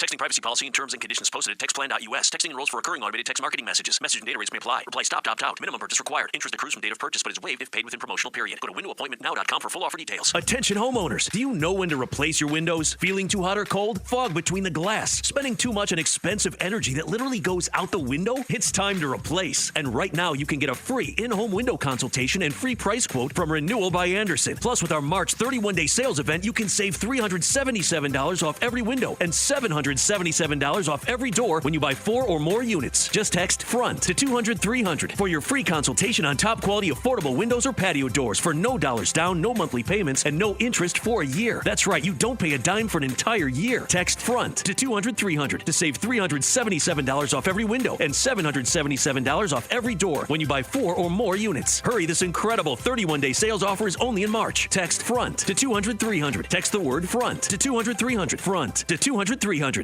Do you know one of the best things you can do for your employees or family's health? Provide Arctic Clear bottled water. Arctic Clear bottled water is your locally owned and operated bottled water provider. Arctic Clear is 100% natural spring water with free delivery and setup, dependable service, and no long-term contracts. What an easy choice. Call Jeff Manus today, 901-382-2363, or visit arctic-clear.com. Arctic Clear bottled water. Call now, 382-2363. That's 382-2363. Ole Miss Rebel Yell is back. The Rebel Yell Hotline Radio Show is back on WHBQ Sports 56 and 98.5 FM. Every Monday night at 6, hear the latest news on your Ole Miss Rebels with Yancey Porter with 24/7 Sports, former Ole Miss defensive tackle Mike Fitzsimmons, Gordon Ford covering SEC Sports Call, and former Ole Miss baseball announcer Gary Darby. From kickoff to free throw to extra innings, your Ole Miss sports on the Rebel Yell Hotline Show right here Monday night at 6 on Sports 56, 560 AM and 98.5 FM. Your Mid-South Sports Station.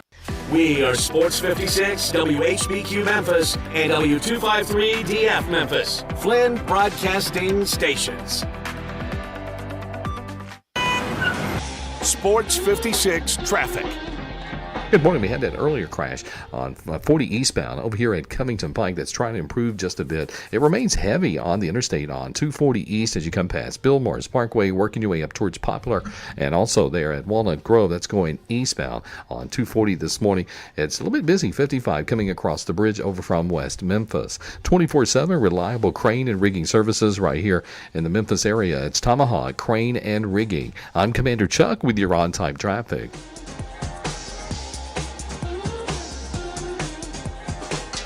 Now, back to Sports 56 Mornings. Good morning. On Sports 56 and 98.5 FM. Here once again, Greg Gaston and Eli Savoy.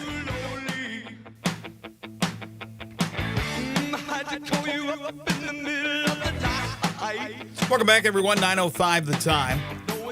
Final hour here on this Tuesday edition of Sports 56 Mornings. Greg Gaston, Eli Savoy, and Zach Boyd. We're in the Family Leisure Studios. Their spring sale continues. Factory direct pricing on swimming pools, spas, patio furniture, so much more. Family Leisure at 2120 Whitten Road, just north of I-40. When I gave you the weather update at 8 o'clock, the sun was peeking out. Looked pretty good. Now I look outside our windows here, the Flynn Broadcasting compound, and it's dark. 51 degrees. It's going to get up to 58.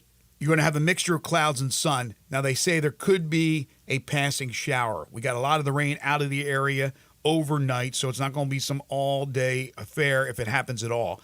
But it does look a little gloomy out there right now. Tonight, clear skies, 38 degrees. And then tomorrow looks to be beautiful. Sunshine and 60 degrees. I know that's still cold for you, but I love it. 60 and sunny. Perfect. If it's sunny, 60's all right, especially if there's no wind. Yeah, sign me up. 60's kind of the low limit. Yeah, but you've played in the 50s, right? You don't cut it off and say it's got to be 60 or I'm not playing golf. Well, I played golf Saturday morning and when it was in the 40s with about a 20-mile-an-hour wind. It was as cold as I've ever been on a golf course. It was stupid. There had to be something on the line there for you to get out there and play. You must have been playing for something, but Yeah, I'll play. I used to do that. I mean, it was crazy. In Maryland, we would play in the winter. It was parka time. We'd have a parka on. We'd take it off, and we'd go out and hit a golf ball and put the parka back on. We're just idiots. Saturday morning, it was chilly. It was, and most of the day Saturday, that wind was brutal. Oh, it was. I was calling softball out at the Tiger softball complex for the University of Memphis. They were playing Florida Atlantic. Florida Atlantic comes up from Boca, and they're probably like, what? What the heck is this? It's not like we're in Maine or anything. And the balls were flying out. You don't see a ton of home runs in softball, but you saw enough in the series as the wind was blowing out all weekend long. Well, NFL owners have done it. They have approved a massive revamp of the kickoff. I said yesterday, and obviously I was wrong, that they would have to vote again in May. Now, that vote is over. It's done. It's passed. The new alignment and the rules for the kickoff represent the most significant on-field rule change for the NFL in years, designed to reverse more than a decade of declining return rates while also lowering concussion rates. Not the easiest thing to do, to keep safety first, but to bring the kickoff back to the game of football, which has been pretty much non-existent. I think it was 22%, I said yesterday, of returns last year. 22 of the kickoffs were returned.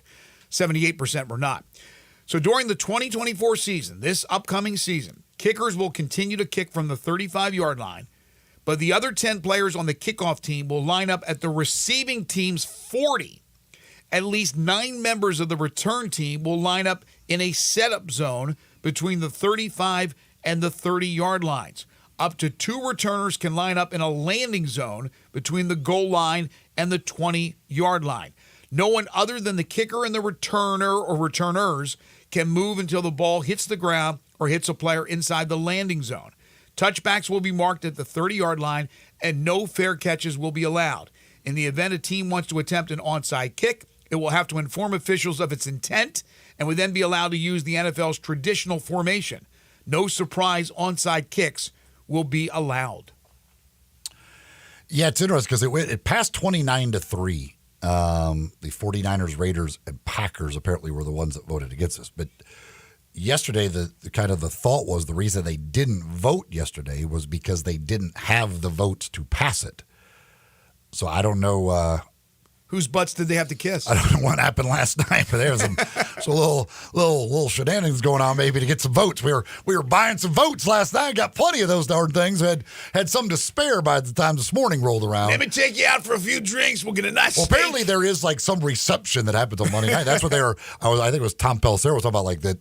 That kind of the word was they didn't vote because they wanted that reception to happen first, and then some things could happen and. Lo and behold, you end up 29-3. Now, I don't know whether they, actually didn't have the votes yesterday, or maybe some of the people just wanted to be have a little more explanation of it.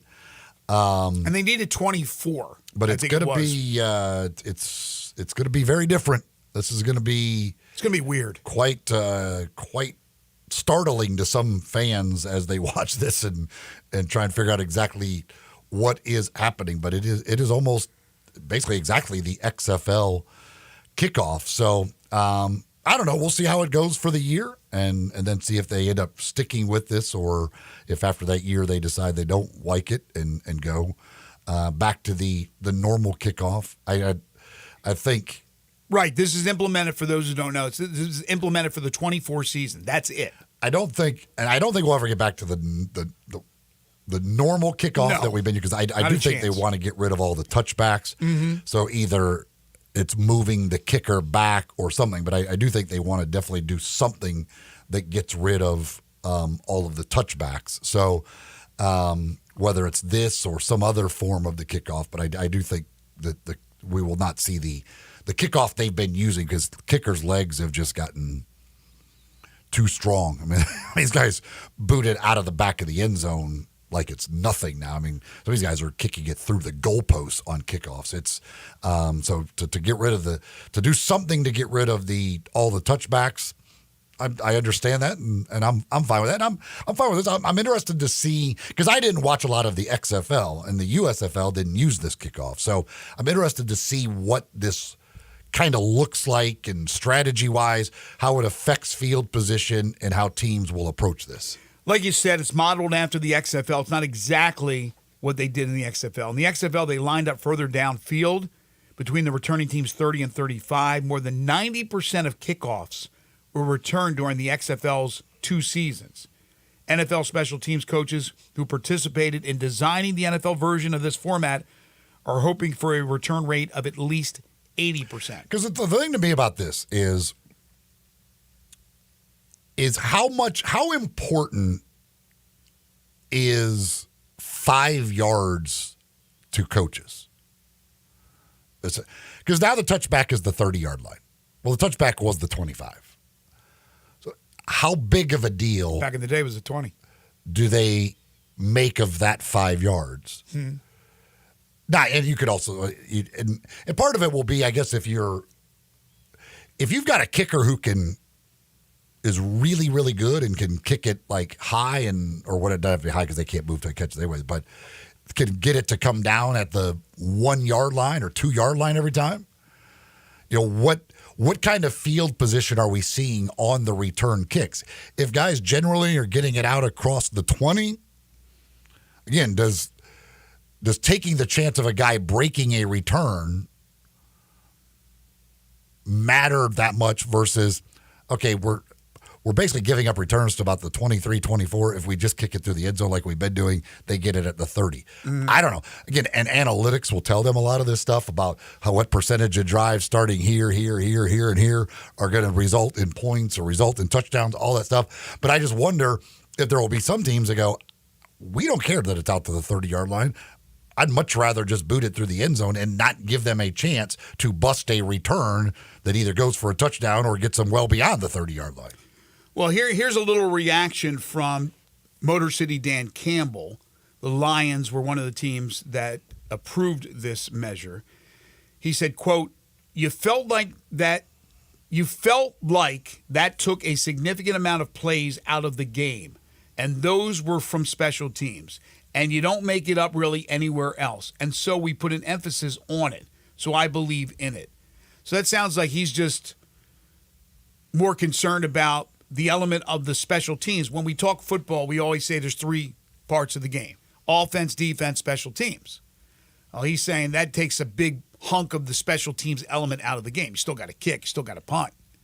But I just think it takes an exciting part of the play out of the game. I never liked the touchbacks. 22% again were returned. But I understand from the safety standpoint where they are. And like you said, I'll be curious. It's going to look strange. It'll look weird. But we're going to see returns. We're going to certainly see a lot more returns. I don't know if we'll get to 80%. But just the whole logistics of it or aesthetics of it is going to look a little bit strange. But we'll get used to it like we do with everything. Also on Monday, the owners approved 3 other rule changes.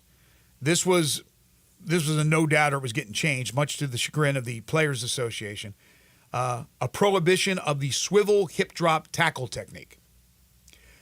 You're a defensive player now. I don't know what you do. I don't know how you get the guy down. Well, I mean, there's plenty of. I mean, you could tackle a guy from behind the way they do without doing it that way, without making it a dangerous play. Right, but make sure you don't grab the back. Make sure you don't horse collar. Make sure you don't get anywhere near the face mask. I'm not saying these are good things. They should have that. They should allow that. I'm just saying, it was before it was don't hit high, which they still don't want you to hit high because you're talking about neck injuries, concussions, and things of that nature. Now it's don't hit low. Certainly don't go after the knees. Don't go after the hip drop. It does limit the defense, but it is an offensive-oriented game. Another change that and the way I understand it, the only way this is going to be a penalty is if you do land on the guy's legs as you make the tackle. If you do one of these and you don't land on their legs, the way I understand it is it's not a penalty. Good. It's only the ones where you land on the legs, which is, again, where all of the injuries happen. So if you are, again, able to do it and not land on their legs in doing it, from my understanding, it will not be a penalty. Like the horse collar is, if you grab that, it's 100%. No matter what happens, that's going to be a penalty. This is if you do the hip drop and land on the back of their legs, then it becomes the penalty.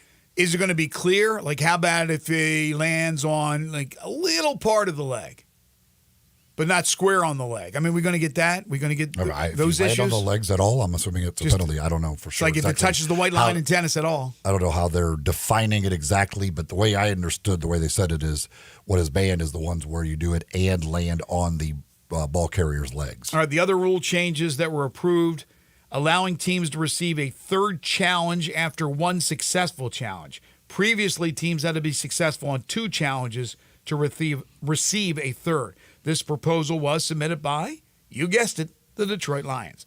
Which is funny because the Detroit Lions and Dan Campbell is like the worst in the league at challenges. Yes, they are. He did not get one right all year. So he would have never gotten a third challenge in any game this year because he went 0 on the year on his challenges, never won a single challenge the entire season. I think he only challenged 4 plays and went 0 for 4 on those challenges. But this one, but he wants to have that possibility. In case he gets hot next season. It never made sense to begin with that you had to get 2 right to get a third. I mean, if you get 1 right, if the referees make a bad call, I get it right. Like, I shouldn't, like, why be out of challenges now? Ain't my fault the referees keep making bad calls that I have to challenge. So do 2 rights make a wrong? I'm a little confused here. And granted, now it'll be because of scoring plays and turnovers and everything else being automatically reviewed. Mm-hmm. There are very few plays that need to be reviewed. But if I get 1 right, it doesn't matter if I miss the other one or not. If I get 1 right, yes, I should get an extra challenge. Like, you screwed up. I just corrected your mistake. I shouldn't lose the challenge. I shouldn't lose challenges over that. I agree, 100%. And then the other rule change, if there is a double foul during a down in which there is a change or changes of possession, including if one of the fouls is a post-possession foul by a team during a scrimmage kick, the team last gaining possession will keep the ball after enforcement for its foul, provided it did not foul before last gaining possession. That's confusing. Do you comprehend that? Basically, if there's a foul on the offense before they throw an interception, they can enforce it. They'll enforce it for like personal fouls instead of just ignoring it because there was a change of possession, and it's declined. They can enforce it. So they'll after get the pick and they'll add 15 yards. Yeah. That's why I understood that. Okay. Texter on the Sissy's Log Cabin listener line says, with all these defensive penalties, they should change the yardage and down penalties. A lot of these penalties are too punitive with automatic first downs. It's one of the great things about... That's an interesting point. One of the great things about football that I always love, thinking about is, when they first sat down to, do the rule book, how did they determine these things? Holding. I say 10 yards. All right, let's... 10 sounds fine. Vote. Yays, how nays? about offsides? The A's have it. What do you say, 5? Sounds good to me. Right. How did they decide what penalty was what yardage and what comes with an automatic first down and which ones can be added to the end of the run versus you have to decline it and all of these? I always think it would have been amazing to be a part of those meetings that happen and just to see how they were decided. Was it literally just throwing out... I think 3 yards. Now that sounds terrible. Come on, Jimmy, that's stupid. 5. All right, let's go with 5. I'm with you. The creation of any sport, the creation of baseball, how did you come up with those rules? Why do you use 9 innings? Why 18 holes in golf? But yes, penalties, why you get 5, why you get 10. Here's the thing that really drives me crazy and has forever in the National Football League is the pass interference. Down, distance, where it happened. I don't like it. 15 yards. Pass interference, you make it 15 yards. You do not get the ball where the pass interference occurred. I'd be chucking bombs all day long and hoping that, they start to call it close, get a couple of interferences, you end up in the red zone, and you cash in. I hate that. I hate the fact that the NFL has that, and they've always had it, as far as I know. I'm not sure if it was originally 15 yards and they changed that, but that's the one that drives me crazy out of anything else in not only football, maybe in, there's probably others. I'd have to think about it in other sports, but certainly in the NFL. Hate it. Hate that. Pass interference, 15 yards, that's it. I do not hate it. So you don't? No, because it gives defensive backs an out. If you're beaten deep, you just tackle the guy because it's only 15 yards. Yeah, so what? You do it a few times, you're in the red zone. But here it's one pass play, throws a 70-yard bomb. The defender's got him covered pretty darn good, and the official is whistle happy and hanky happy, and he throws it, and now you got the ball at the 9. I don't like it. But that's just my personal preference. The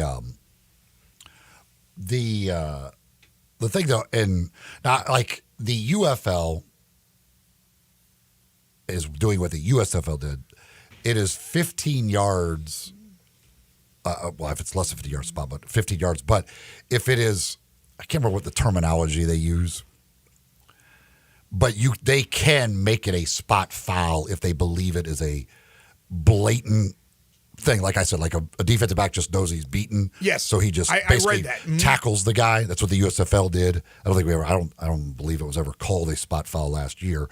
But if they wanted to do something like that now, again, that puts it in the officials' hands trying to determine what makes this a blatant pass interference versus a non-blatant, all that stuff. But there has to be at least some ability to put it at the spot of the foul so that defensive backs don't just have the out on a deep ball. Well, I'll give you that. I would take that if it's so blatant where you want to spot it, right? You want to put it at the spot of the foul. But other than that, 15-yard pass interference.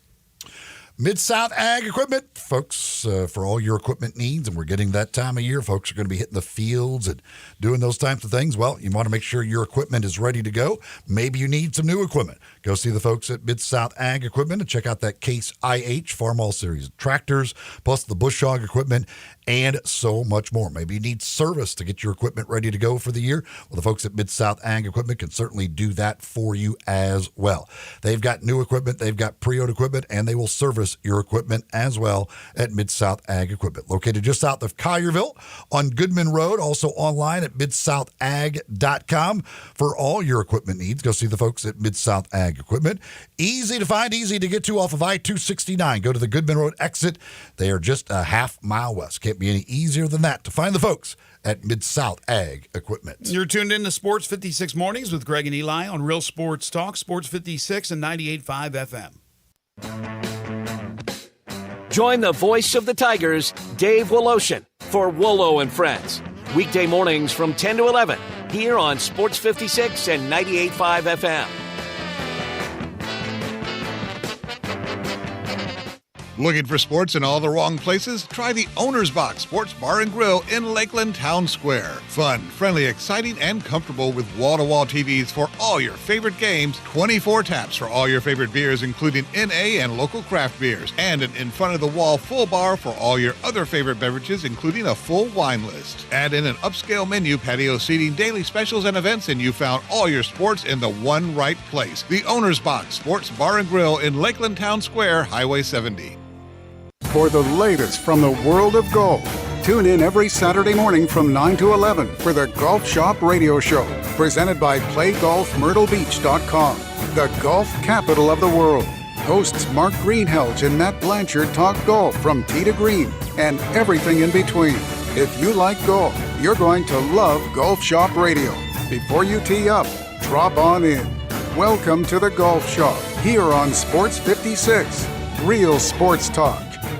Chris Price, it's so good to see you. And you have a new business? Yes, Dave. MetroBuildersMemphis.com. Have you noticed water stains on your ceiling? With storm season here, take a walk around your home or business and look up. Make sure there are no water stains signaling a leak prior to the heavy storms coming in. If you do see signs of water, call me. My team and I will come out, diagnose the problem, and prescribe a fix. Our team of Hague-certified inspectors are waiting to assist with any inspection or repairs you may need. We have 3 crews dedicated to repairing roofs in the Mid-South. As certified Owens Corning and Mule High dealers, we offer 20-year, no-dollar limit labor and material warranties that offer hassle-free ownership. That's our hassle-free ownership guarantee. Allow Metro Builders team of professionals to assist you in maintaining your property's integrity and value. MetroBuildersMemphis.com. Your local commercial roof experts. Ask about our commercial roof maintenance agreements. Protect your investment with MetroBuildersMemphis.com. Call me, 901-375-1717. That's 901-375-1717. 375-1717. Hey, Mid-South, it's springtime, so let's celebrate with the Gossett Mitsubishi Motor Spring Sales Event. Time to go spring breaking with 43 MPG Highway. Do it right with 2024 Mitsubishi Mirage. We Gossett for only $19,110 or $259 a month. Go your own way in style with 2024 Mitsubishi Eclipse Cross. We Gossett $30,150 or $449 a month. Or hit the road in 2024 Mitsubishi Outlander SE $36,165 or $399.99 a month. Plus, every Gossett Mitsubishi comes with Mitsubishi's 10-year, 100,000-mile powertrain limited warranty. That's Gossett Mitsubishi, 1870 Covington Pike, and 24/7 at MemphisMitsubishi.com. If you want it, we got it at Gossett Motor Cars. Mirage RH 006614 MSRP 1916 Eclipse RZO 32749 MSRP 30650 Outlander RZO 12807 MSRP 36165 includes all rebates and incentives. PF 695 excludes tax title and licensee dealer for complete details. Offer valid through end of the month with approved credit dealer stock only. The 75th anniversary sales event is on at Gossett Volkswagen Germantown, and we've got Rockin' Ronnie Smith ready to put you in your new V-Dub today. That's right, Randy. 3's your lucky number. 2024 Taos S, or a 2024 Tiguan S, or a 2024 Jetta Sport. Your choice. $275.96 per month. Plus, Gossett Volkswagen Germantown's got 2024 Atlas Cross Sport $33,999. Plus 1.9 for 60 months on all Atlas and Atlas Cross Sports. And 0 for 60 months on 24 Tiguans. But only at Gossett Volkswagen Germantown. Come see me, Rockin' Ronnie Smith, and let me put you in your new V-Dub today. Gossett Volkswagen Germantown, 7420 Winchester Road, or online, GossettVWG.com. All 36-month lease, 7,500 miles, 20 cents excess mileage. Do not combine APR offer with 3,000 customer cash rebate. Pals RMO 53314, MSRP 26063, Tiguan RM 003120, MSRP 30,026, Jetta RMO 48802, MSRP 25506, Cross RC 23156, MSRP 38998, includes all rebates and incentives. PF 695 excludes tax title and licensee dealer for complete details. Offer valid through end of the month with approved credit dealer stock only. Now back to Sports 56 Mornings. Morning. On Sports 56 and 98.5 FM. Here once again, Greg Gaston and Eli Savoy.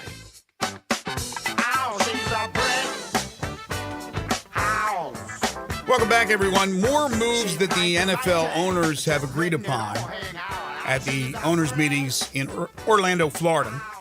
The NFL will use replay assist on intentional grounding in 2024, whether the quarterback is in or out of the pocket and whether a defender is actually close to sacking the quarterback within 2 yards can be assisted by replay assist. Yeah, there's also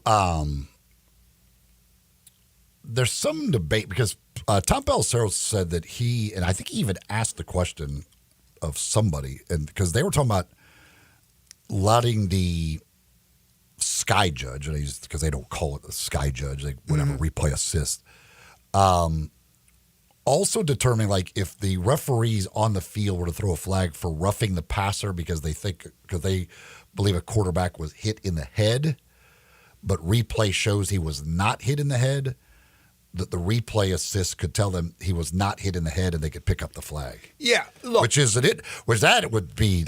a huge deal. Which that to me that should be used on something like that. But it was like it seemed weird because like they didn't come out and say that, but then he said like he asked one of the guys and they basically said that yes, that was the case. The replay assist, aka Sky Judge, actually started in the short-lived Alliance of American Football with the Express. And I loved it. I thought it made sense. I think we're going to go down to that road. I think eventually the NFL, everything's going to be assisted from upstairs. You're not going to have the official come over, look at the monitor. They're just going to tell them. They're going to tell them because they're right there. They have the technology. They have the access. It'll be quick.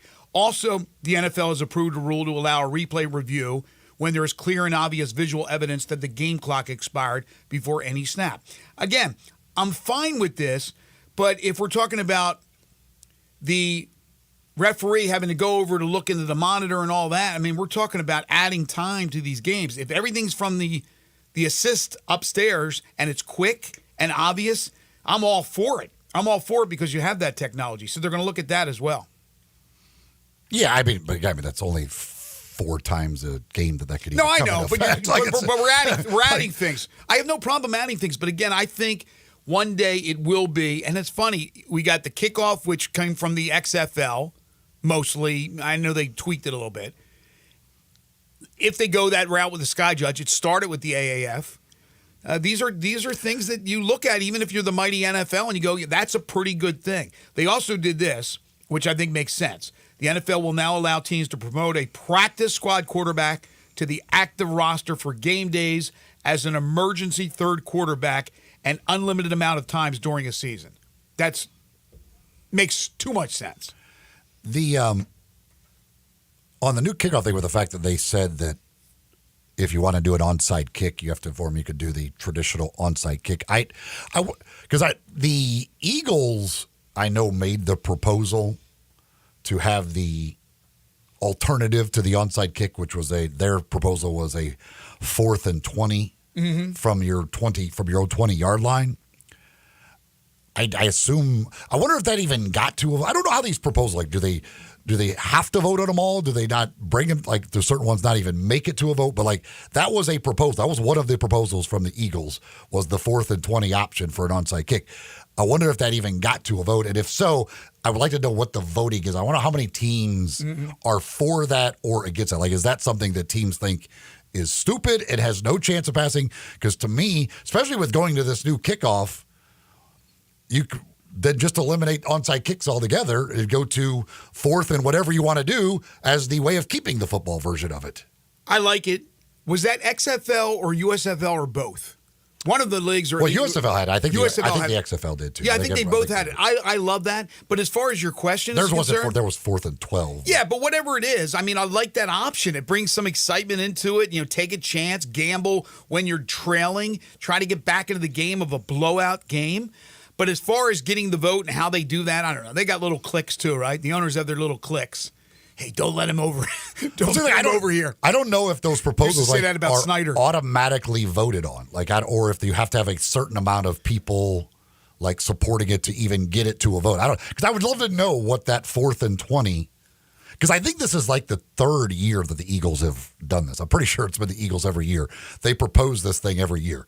But I don't know if it ever has been voted on. I would just like to know if there's no support for it whatsoever, or where voting stands on something like that. And if so, like if everybody's against that, why they're just so dead set against doing something like that. I have no idea. One thing they didn't change, and I thought they may change it, the tush push. It's back, baby. But no Kelsey. There's no Jason Kelsey, though. I don't even think that was anything that they really considered. No, they definitely considered it because I don't know if they didn't vote on it, but they considered it because I was reading about how they decided that it's part of the game. They're going to allow that to happen. Who's the new pusher with the new tush for the Eagles with Kelsey retiring? Wonder who their new center is going to be. I'm not sure who their center will be. Excuse me. All right, we were talking NBA early in hour number 1 when most of you folks were sleeping. You had sugar plums dancing in your head. We were talking about the Grizzlies last night losing to the Nuggets 128-103. The Grizzlies return to action tomorrow night.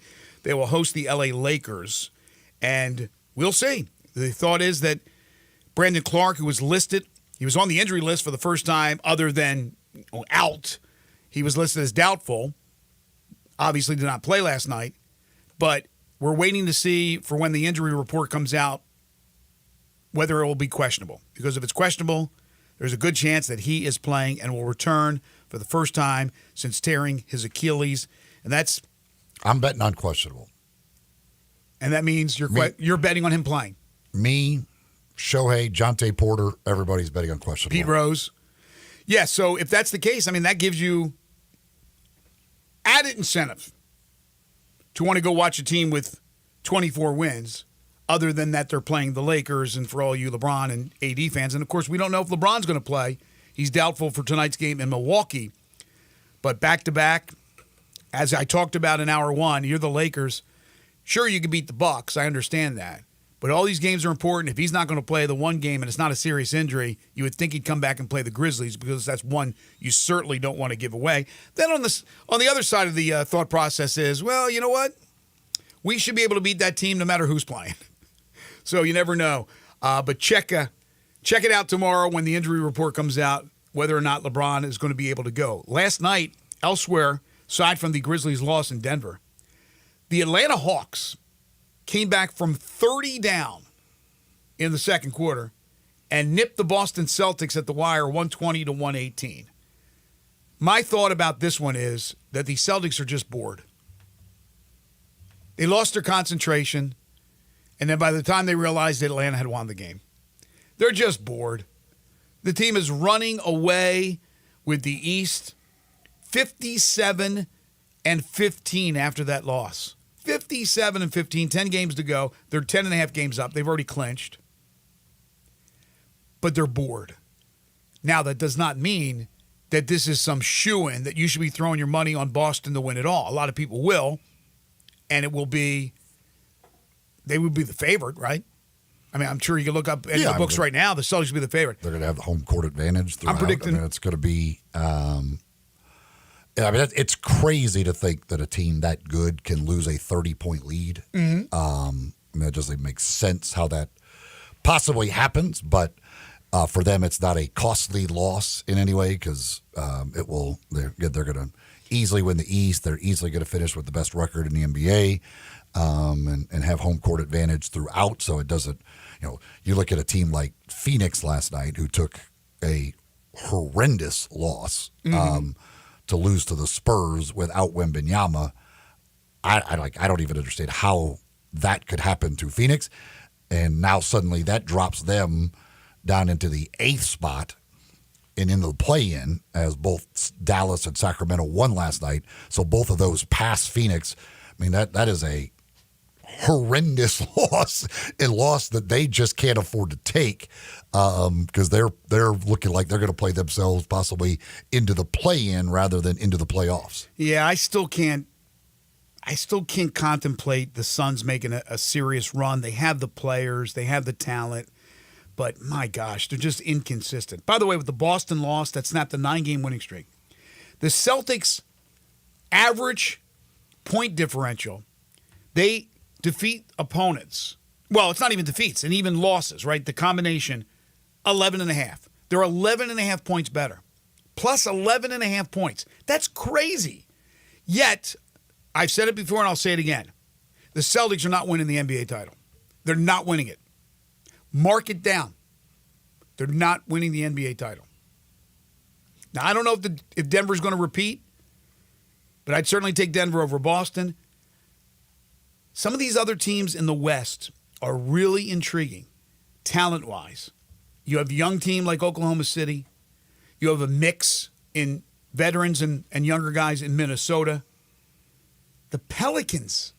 Zion, nobody's talking about Zion because we talk about the negativity, right? We talk about he's overweight or he's injured. Well, he's neither this year. And if that guy stays healthy going into the postseason with the talent they have, and I know Ingram's been hurt a little bit. I don't think it's anything serious, if I'm not mistaken. That's a team that you got to watch out for. And I didn't even bring up the Clippers, and I know you're not a big fan of, obviously, of Harden and Game 7s and playoffs. Phoenix, we just talked about. I don't know. Dallas, they went out and they got the bigs. They got Gafford. They got P.J. Washington. I could see them winning a round or two. The Kings are another interesting team with a mixture, mostly young guys. A couple of vets on that team. I didn't even mention the two teams at the bottom of the play-in, and that's the Lakers and the Warriors. Two aging teams that I don't think have much left in the tank. I still think LeBron does, and Steph does, and AD at times, but I don't think they certainly have enough. And the Rockets are right there, as we talked about in hour one, a half a game behind the Warriors. The Rockets are trying to ruin a party for the dynasty that was the Warriors and the great Lakers and their historical run. If the standings stayed where they are right now, I mean, the play-in games in the West, it's pretty crazy that you would get, just from like a television perspective, because like when you put the play-in, you don't know if you got the Warriors and the Lakers in one of the play-in games. Right. And then the other would be the Suns and Mavericks. So you have Luka, Kyrie, Durant, Booker. That's incredible play-in matchups that you would have in the Western Conference right now. And the thing is this, like, those teams at the top, Denver, I think, probably ends up as the number 1 seed. Mm-hmm. If they do get the Lakers in the first round, they ain't gonna be very happy about that. No. That's like, you're like, really? Number 1 seed, we get LeBron and Anthony Davis as our reward for that? And the same thing as a 2 seed, whether it's Oklahoma City or Minnesota. If all of a sudden you get Phoenix, I don't believe in this Phoenix team. I never have believed in this Phoenix team, but you're playing against Kevin Durant and Devin Booker in the postseason, like two guys who could at any point go for 50 against you. Right. Like that's still, when you're one of those teams who you're like, okay, we're up here, we've put ourselves in a good position. What's our first round reward? Oh, Durant, Booker, Bradley Beal, and the Phoenix Suns. Do you think LeBron is absolutely 100% playing for the United States in the Olympics, or will what happens in the postseason determine? No, I think what happens in the postseason, they go on a run. I don't think there's any chance he plays. Okay. So you think he may not play if they go on a run? Interesting.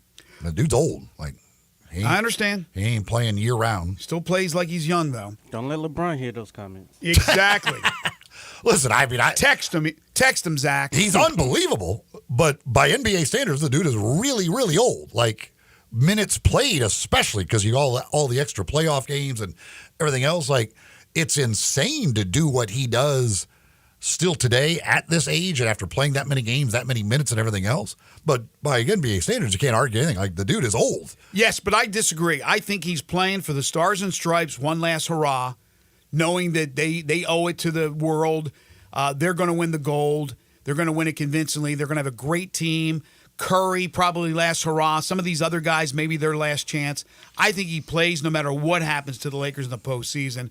Again, just my opinion, but I think he's going to try to go out in a, he's not retiring from the NBA, mind you, after this year, but there's no more international basketball for him after the Olympics. That's why I don't think it ended in his last run with Team USA. I think it'll happen this summer. Eli poked the bear, so expect the LeBron masterclass on tomorrow. He's doing his best Dylan Brooks right here. Hey, first of all, he's got to play tomorrow.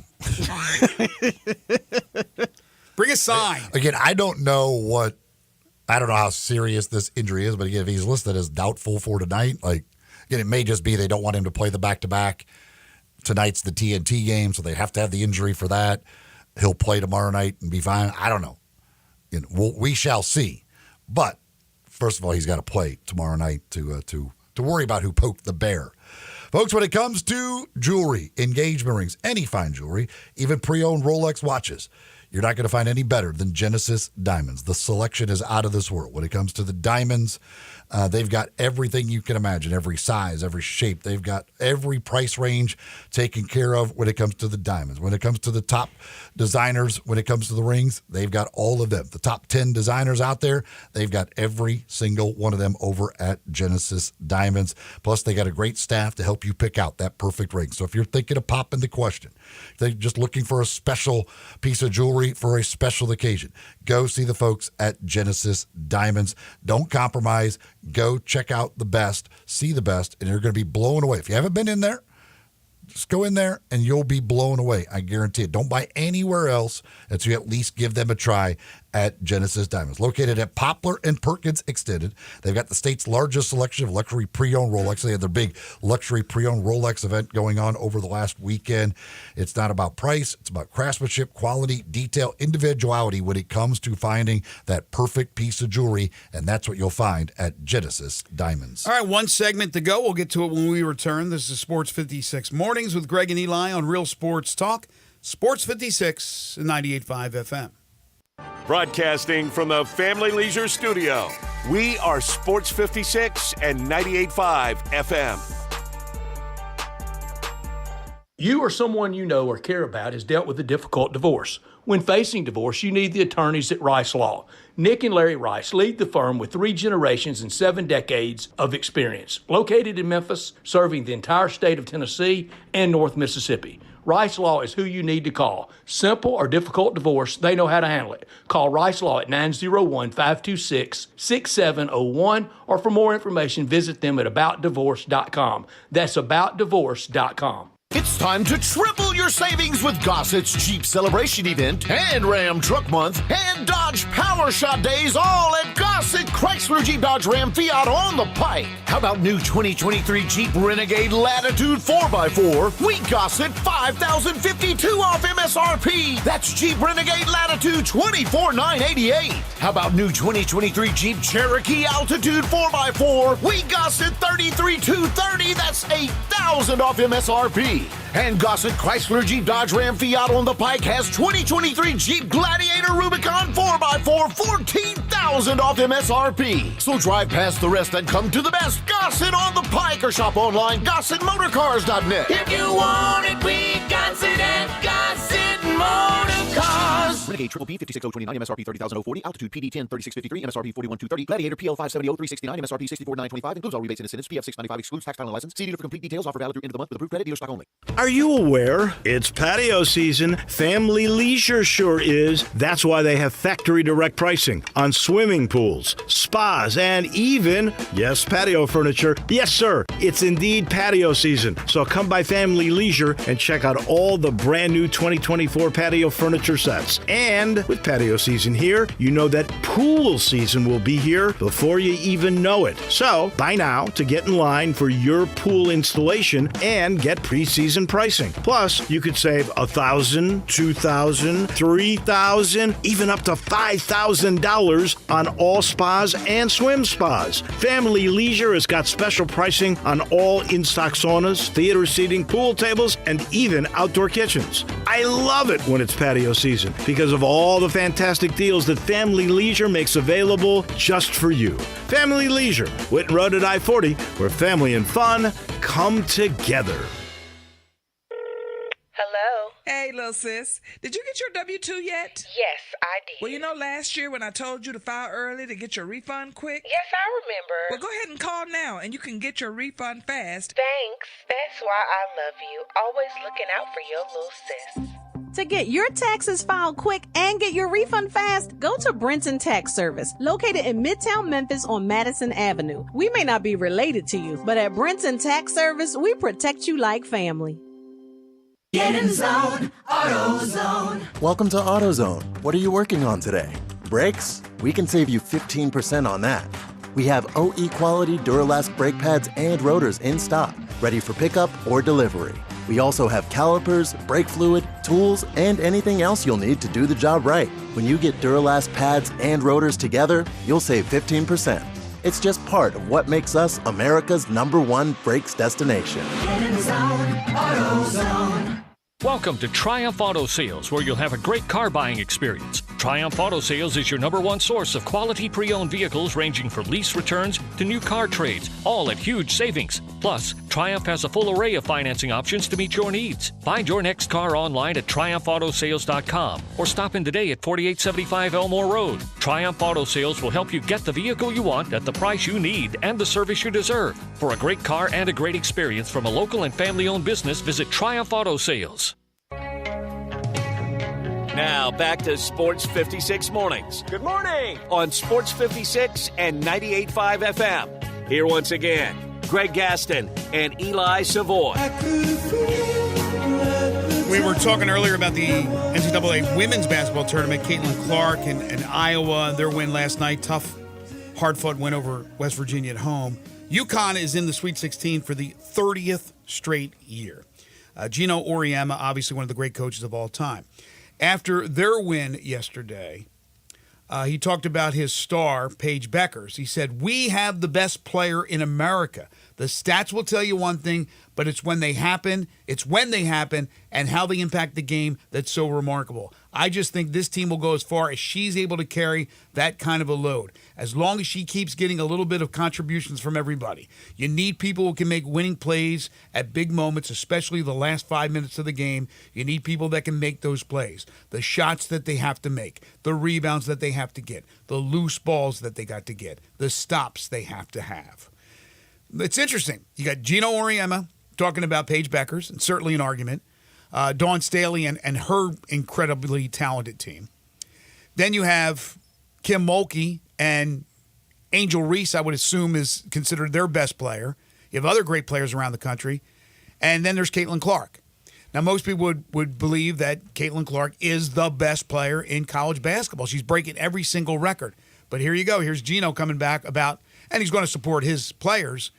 But it's not like it's ludicrous for him to say something about a player as talented as Paige Beckers.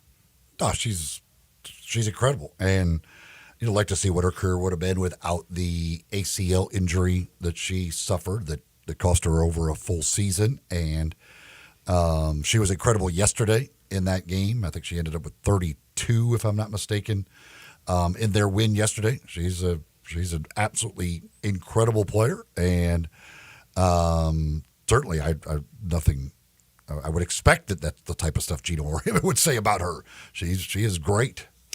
So we opened the We opened the show, unfortunately, talking about the tragedy in Baltimore. For those of you who are listening and wondering what is Greg talking about, there was a cargo ship from the Philippines that slammed into the Francis Scott Key Bridge, which is a huge bridge along I-695 in Maryland. It collapsed the bridge into the Baltimore harbor, and cars that were on the bridge. And fortunately, it wasn't rush hour, it wasn't morning drive or evening drive, but there were still cars that plunged into the water and people that are unaccounted for, and they probably don't have the exact number. But I also have just read where there were 8 members of a construction crew that were doing routine work, filling potholes on the bridge. They fell into the water, according to the Maryland Department of Transportation Secretary. 6 of the members unaccounted for, 2 were rescued, 1 refused treatment, the other one is in the hospital. So how about that? So construction workers were also on the bridge at the time of this collapse, this tragic collapse. I mean, it's just like it looks like the scene of a movie. Like it doesn't look real. Like the idea of that happening is so crazy. I mean, it really looks like you would be watching a movie in that type of scene out of the movie. Well, it looks like when you see it, I couldn't believe it when I was looking at it this morning. And when I saw it, it looks like when, an old casino in Vegas is imploded and it comes down like that. It was like an erector set. It was like just dominoes because it hit it right in that right spot on that base. The ship, I don't know if anybody was injured or killed as far as the ship is concerned. They're obviously doing a full investigation. They don't believe, they kind of wrote off terrorism right away, saying that wasn't the case. There was eyewitness reports that or maybe it was from video, that the boat had, the lights had gone off right before it struck. No, you can see the. I mean, I didn't even notice the lights go out, then they come back on, and then they go out again. I mean, it's obvious that they lose power a couple of different times. But just at that that moment, entering with the bridge, the power goes out, the lights go out. I mean, again, they were pretty quick. I don't know what it is, but I was pretty quick to write off any kind of terrorism or anything. Now, it was a Filipino ship. It was not, I don't want to blame other countries, but the countries that you could think of as far as doing something like that. So I would think that this was just a tragic accident, but the investigation's going on. The most important thing is if they can find these people alive. I just don't know. I mean, you're submerged. I mean, it's a very limited amount of time that you have. The limited amount of air that you have to breathe, that water is going to fill up in that car unless you get out, able to crack the window or lower the window and get out and swim up to the top. It's a deadly situation. And I can't imagine the process of rebuilding that bridge. No. I mean, that is... I've been over that bridge. It's a scary-ass bridge. Believe me. I'm sorry, but it scares me. That is one of my fears, is that thing. That's why I hate going over big bridges. I always think about those ships that come from I just do. And it came to reality today. I mean, it happened. I couldn't believe it when I thought I was dreaming it.